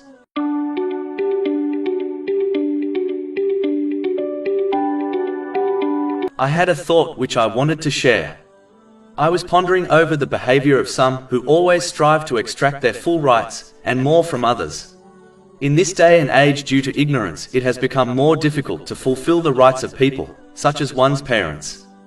Even though a Muslim has no excuse but to strive to fulfill them, it is important for Muslims to be merciful with each other.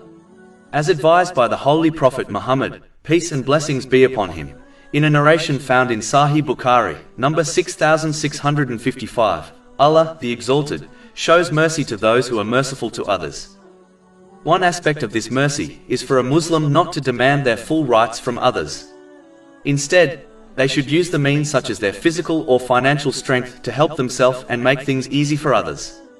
In some cases, when a Muslim demands their full rights from others and they fail to fulfill them, it may lead to their punishment. In order to be merciful to others, they should therefore only demand their rights in some cases. This does not mean a Muslim should not strive to fulfill the rights of others, but it means they should try to overlook and excuse the people they have rights over.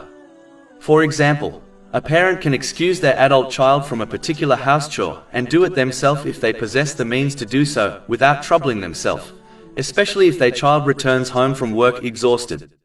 This leniency and mercy will not only cause Allah, to Exalted, to be more merciful to them, but it will also increase the love and respect people have for them.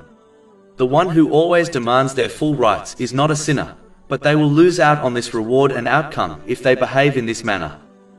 Muslims should make things easy for others and hope Allah, the Exalted, will make things easy for them in this world and in the next.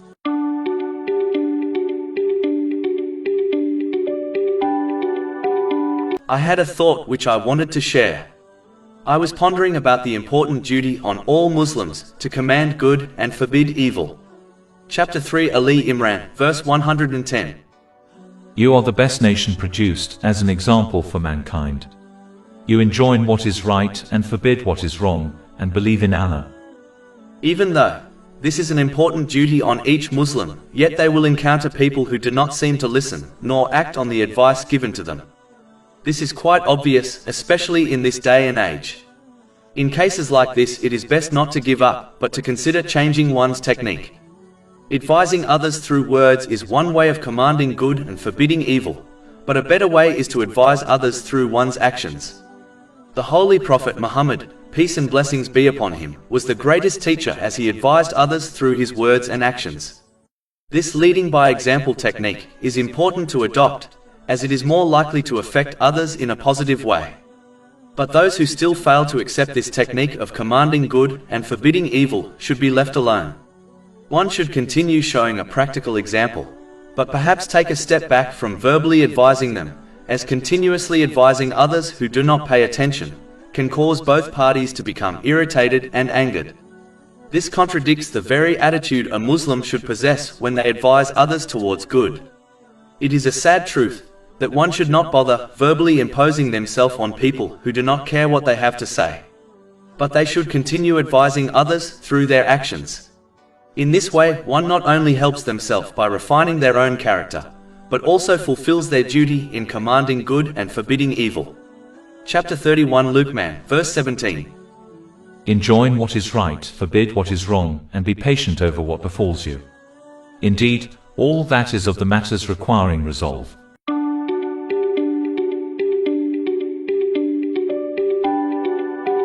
I had a thought which I wanted to share. Since the passing of the righteous predecessors, the strength of the Muslim nation has weakened dramatically. It is logical that the greater the number of people in a group, the stronger the group will become, yet Muslims have somehow defied this logic. The strength of the Muslim nation has only decreased as the number of Muslims have increased. One of the main reasons this has occurred is connected to chapter 5 Al-Ma'idah, verse 2 of the Holy Quran. And cooperate in righteousness and piety, but do not cooperate in sin and aggression. Allah, the Exalted, clearly commands Muslims to aid each other in any matter which is good, and not support each other in any matter which is bad. This is what the righteous predecessors acted on, but many Muslims have failed to follow in their footsteps. Many Muslims now observe who is doing an action, instead of observing what they are doing. If the person is linked to them, for example, a relative, they support them even if the thing is not good. Similarly, if the person has no relationship with them, they turn away from supporting them, even if the thing is good. This attitude completely contradicts the traditions of the righteous predecessors. They would support others in good irrespective of who was doing it. In fact, they went so far on acting on this verse of the Holy Quran that they would even support those they did not get on with, as long as it was a good thing. The other thing connected to this is that many Muslims fail to support each other in good, as they believe the person they are supporting will gain more prominence than them. This condition has even affected scholars and Islamic educational institutes. They make lame excuses not to aid others in good, as they do not have a relationship with them, and they fear their own institution will be forgotten, and those they help will gain further respect in society. But this is completely wrong, as one only needs to turn the pages of history to observe the truth. As long as one's intention is to please Allah, the Exalted, supporting others in good will increase their respect within society. Allah, the Exalted, will cause the hearts of the people to turn to them, even if their support is for another organization, institution, or person. For example, when the Holy Prophet Muhammad, peace and blessings be upon him, departed this world, Umar bin Khattab, may Allah be pleased with him, could have easily challenged for the caliphate and would have found plenty of support in his favor. But he knew the right thing to do was to nominate Abu Bakr Siddiq, may Allah be pleased with him, as the first caliph of Islam. Umar bin Khattab, may Allah be pleased with him, did not worry about being forgotten by society if he supported another person. He instead obeyed the command in the verse mentioned earlier, and supported what was right. This is confirmed in the narrations found in Sahih Bukhari, numbers 3667 and 3668. The honor and respect of Umar bin Khattab, may Allah be pleased with him, within society, only increased by this action. This is obvious to those who are aware of Islamic history. Muslims must reflect on this deeply, change their mentality, and strive to aid others in good irrespective of who is doing it, and not hold back, fearing their support will cause them to be forgotten within society. Those who obey Allah, the Exalted, will never be forgotten in both this world and the next. In fact, their respect and honor will only grow in both worlds.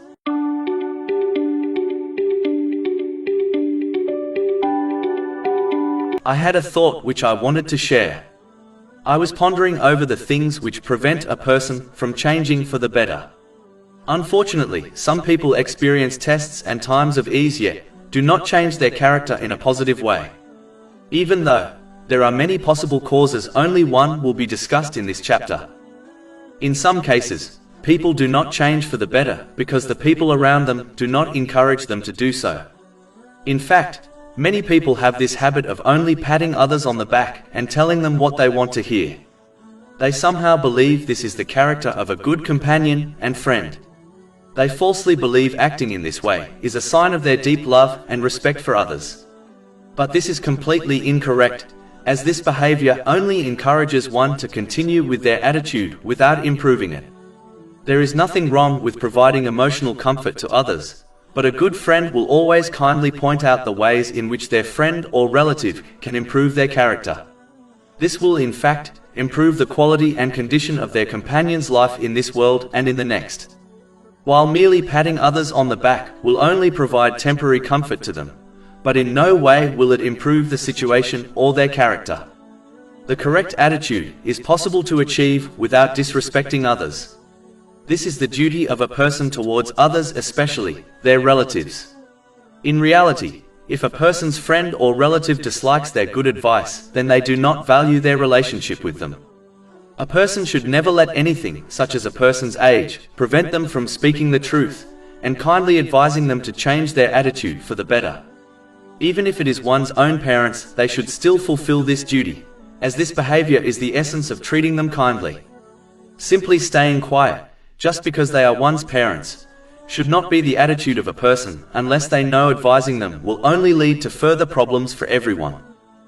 A shoulder to cry on is only really useful when it leads to a person changing for the better. Even if a person's attitude in a particular situation is correct, nonetheless, there are always lessons they can learn from the situation, which should be pointed out to them by others. To conclude, one must advise others to do good and turn away from evil, and not only provide emotional support by simply patting others on the back. Chapter 5 Al-Ma'idah, verse 2. And cooperate in righteousness and piety, but do not cooperate in sin and aggression.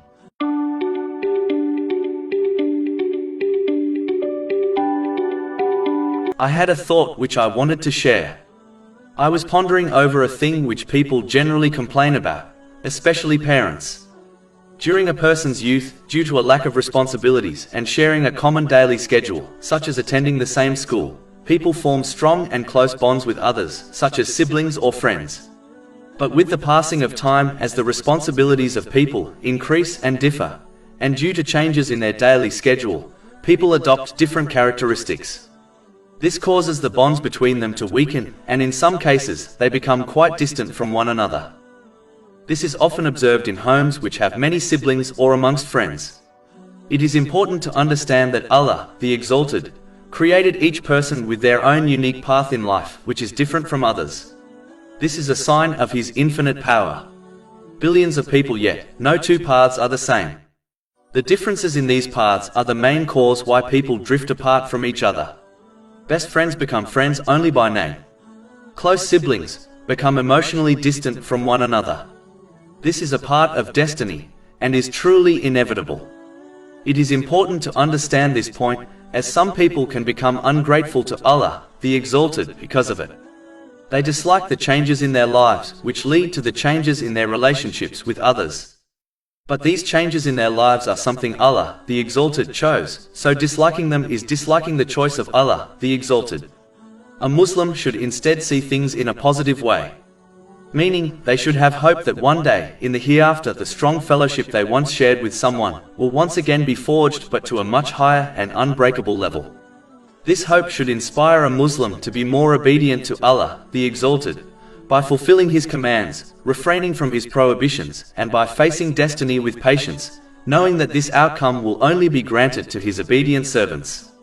In addition, it will cause a Muslim to desire and supplicate for their companion to also strive harder in the obedience of Allah, the Exalted.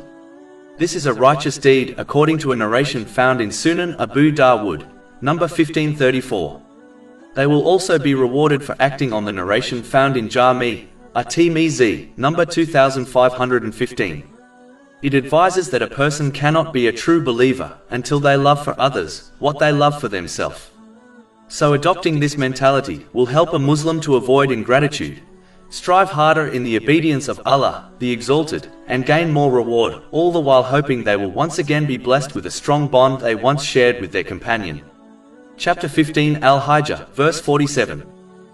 And we will remove whatever is in their breasts of resentment, so they will be brothers on thrones facing each other.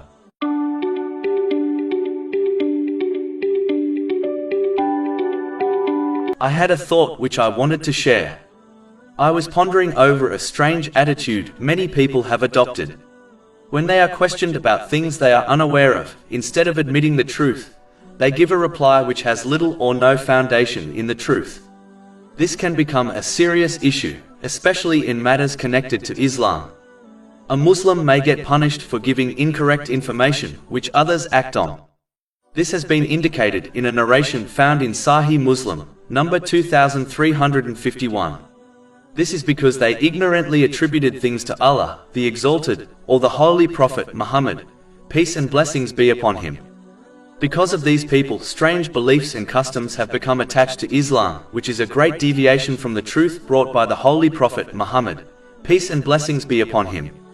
In fact, many of the cultural customs Muslims have adopted, believing them to be a part of Islam, occurred because of this ignorant mentality. These people believe that if they simply admit they do not know something, they will appear foolish to others. This mentality in itself is extremely foolish, as the righteous predecessors would stress the importance of admitting one's ignorance so that others do not become misguided. In fact, The righteous predecessors would only count the person who behaved in this manner as an intelligent person, and counted the one who answered every question posed to them a fool. This attitude is often observed in elders who often advise their children on issues relating to the world and religion, instead of admitting their ignorance and directing them to someone who knows the truth. When elders act in this way, they fail their duty in rightly guiding their dependents, which has been indicated in a narration found in Sunan Abu Dawud, number 2928. Muslims should therefore gain correct knowledge, whether worldly or religious, before advising others, and in cases they are unaware of something they should admit it, as this will not reduce their rank in any way. If anything, Allah, the Exalted, and people will appreciate their honesty.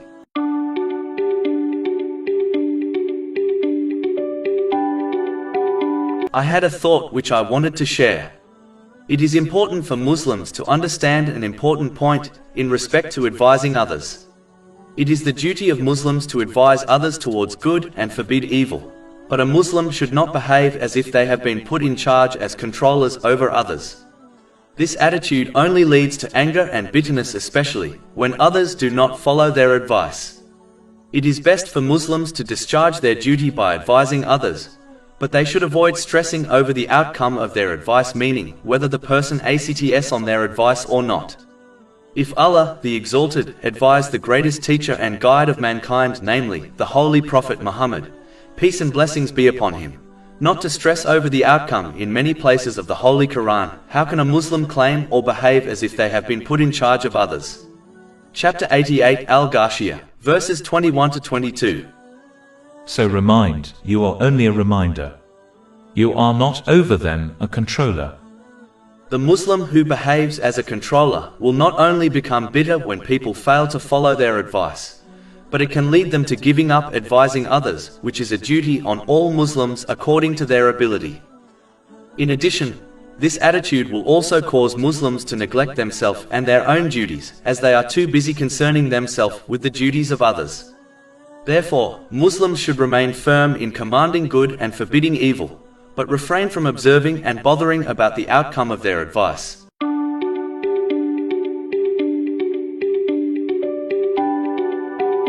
I had a thought which I wanted to share. It is important for Muslims to offer advice correctly and sincerely, as this is an aspect of Islam, according to a narration found in Sunan and Nasai, number 4204. In lawful matters, an aspect of this is that a Muslim should give advice based on the character of the one seeking the advice, instead of basing it on their own character.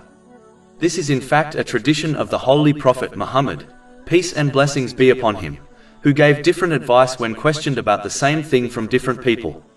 This is important, as people are different, and what one person finds bearable another might not, so it is best to give advice based on the questioner's character. This attitude will reduce the chances of one giving a biased opinion which is tailored to their own character and way of life. In addition, in lawful matters in most cases it is best not to directly advise people what to do. Instead, they should be advised and aided in putting together a list of pros and cons to each possible choice, and then make an informed decision based on this list. This will most likely lead to a better and satisfactory outcome, and it prevents a person blaming their advisor in the future, as they did not advise them directly by telling them to choose a specific option. Finally, a person should never be ashamed of admitting they are unsure about a matter, and should advise others to seek advice from someone more qualified if necessary.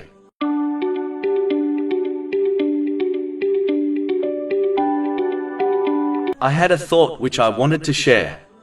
Throughout the Holy Quran and narrations of the Holy Prophet Muhammad, peace and blessings be upon him, Muslims have been advised to be merciful to others. For example, a narration found in Jami' at-Tirmidhi, number 1924, advises that those who show mercy to the creation will be shown mercy by Allah, the Exalted. It is important to note that showing mercy is not only through one's actions, such as donating wealth to the poor. It in fact encompasses every aspect of one's life and interaction with others, such as one's words. This is why Allah, the Exalted, warns those who show mercy to others by donating charity that failing to show mercy through their speech, such as counting their favors done to others, only cancels their reward. Chapter 2 Al-Baqarah, verse 264. O you who have believed, do not invalidate your charities with reminders of it or injury. True mercy is shown in everything, one's facial expression, one's glance and the tone of their speech. This was the full mercy shown by the Holy Prophet Muhammad, peace and blessings be upon him, and is therefore how Muslims must act. In addition, showing mercy is so important that Allah, the Exalted, has made it clear in the Holy Quran that even though the Holy Prophet Muhammad, peace and blessings be upon him, possessed countless beautiful and noble characteristics, yet the one which attracted the hearts of people towards him and Islam was mercy. Chapter 3 Ali Imran, verse 159. So by mercy from Allah you were lenient with them. And if you had been rude in speech and harsh in heart, they would have disbanded from about you. It clearly warns that without mercy, people would have fled from the Holy Prophet Muhammad, peace and blessings be upon him. If this was the case in respect to him, even though he possessed countless other beautiful characteristics, how can Muslims, who do not possess such noble characteristics, expect to have a positive impact on others, such as their children, without showing true mercy? Simply put, Muslims should treat others how they wish to be treated by Allah, the Exalted, and others, which is undoubtedly with true and full mercy.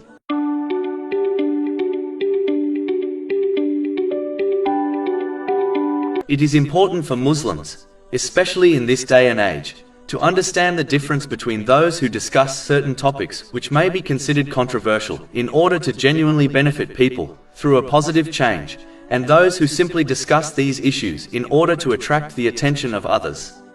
Those who desire a positive change in society will always show respect and good character towards others, especially to those they are challenging through their words.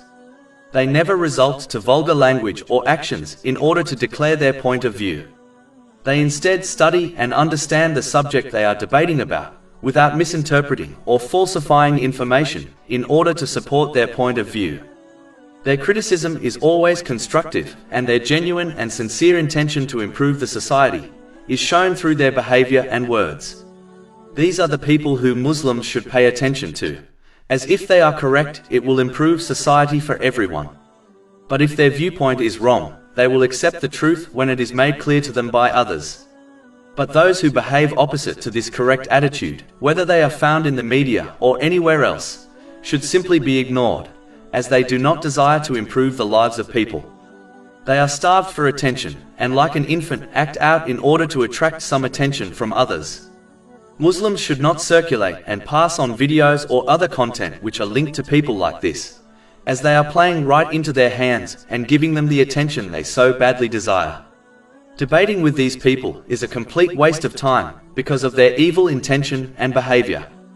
Muslims should instead place their efforts in other useful places which benefit them and others in both worlds.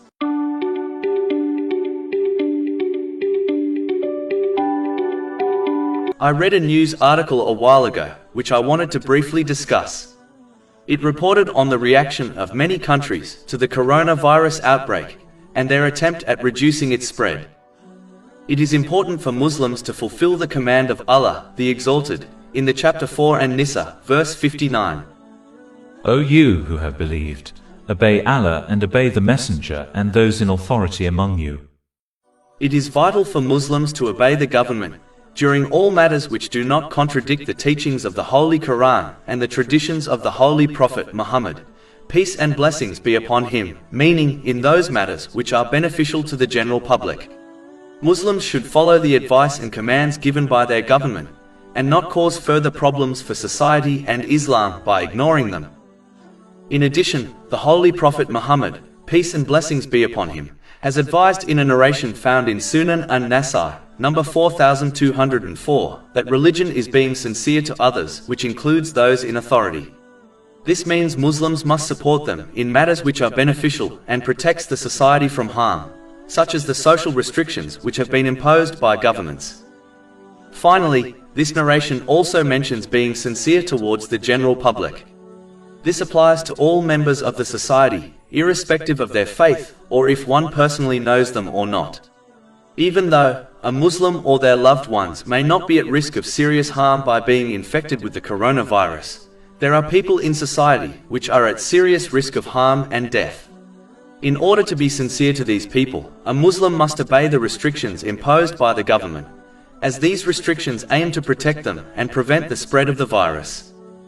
A Muslim's duty is to support their political and religious leaders in anything which is praiseworthy in the eyes of Islam, such as the things which benefit the society.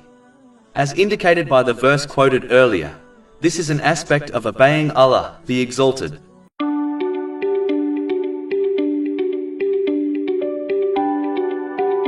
I read a news article a while ago, which I wanted to briefly discuss.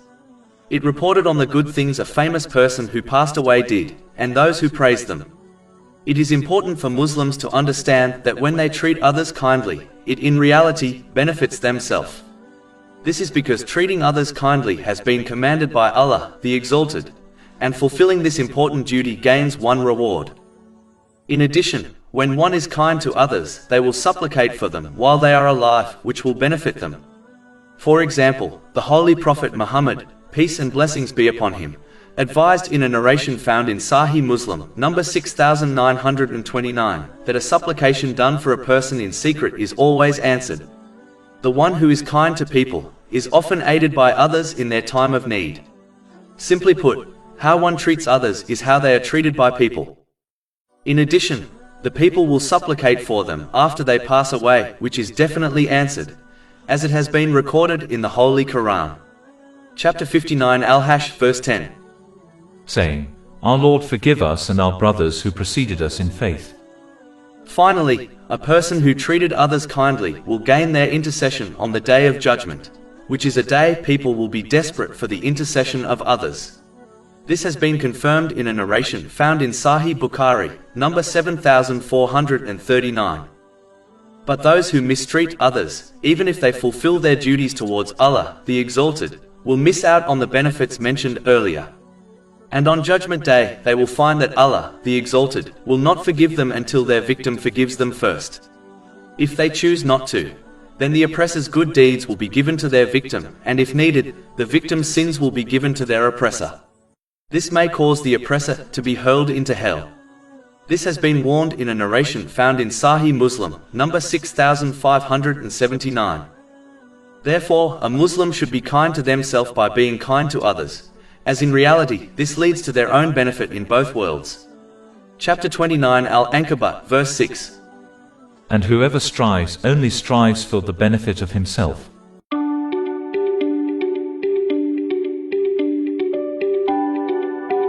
I read a news article, which I wanted to briefly discuss.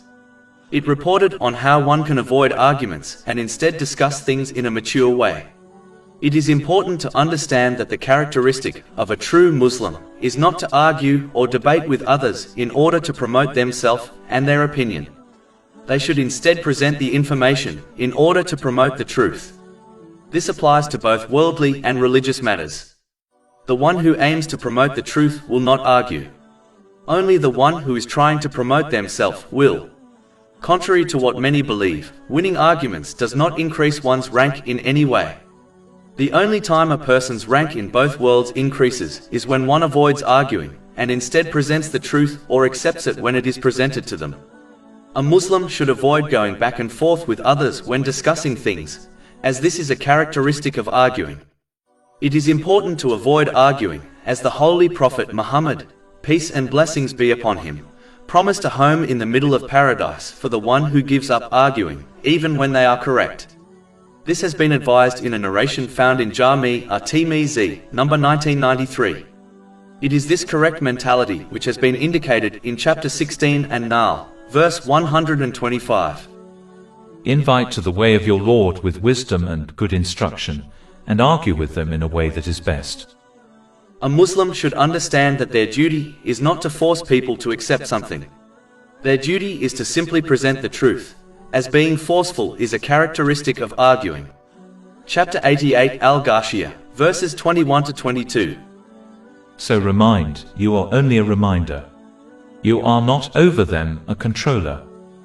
To conclude, presenting the truth and accepting it without arguing will improve one's relationships with others and reduce one's stress.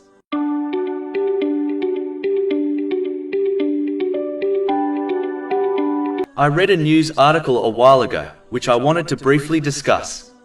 It reported on a prominent figure in society who decided to take a step back from the role which came with being a member of his family. It seemed as though he was forced to decide whether to be an active member and fulfill this role fully, or to completely be cut off from it and his family. Unfortunately, this type of attitude is extremely common amongst Muslims, especially the Asian community. They often give extreme ultimatums to their relatives, meaning they are either with them or completely cut off from them. This contradicts the teachings of Islam, as they base their reaction on their own feelings and desires instead of the teachings of Islam. For example, if a son wants to marry someone who is lawful in Islam for him to marry, but as the parents dislike his choice, they give him an ultimatum. He either chooses not to marry her, or if he does, they will cut ties with him. This behavior completely contradicts the teachings of Islam. It is strange how these people do not understand that they are the ones who will grieve over the outcome more than anyone else. And even if they claim to be completely pleased with cutting ties with their relative, it is undoubtedly a major sin. In fact, it is such a severe sin that the Holy Prophet Muhammad, peace and blessings be upon him, warned in a narration found in Sahih Bukhari, number 5984, that the one who severs the ties of kinship will not enter paradise. In fact, Allah, the Exalted, severs ties with the one who behaves in such a manner which prevents them from being content with their incorrect decision. This has been indicated in a narration found in Sahih Bukhari, number 5987. A Muslim should therefore only turn away from the decision of their relatives or friends if it is unlawful.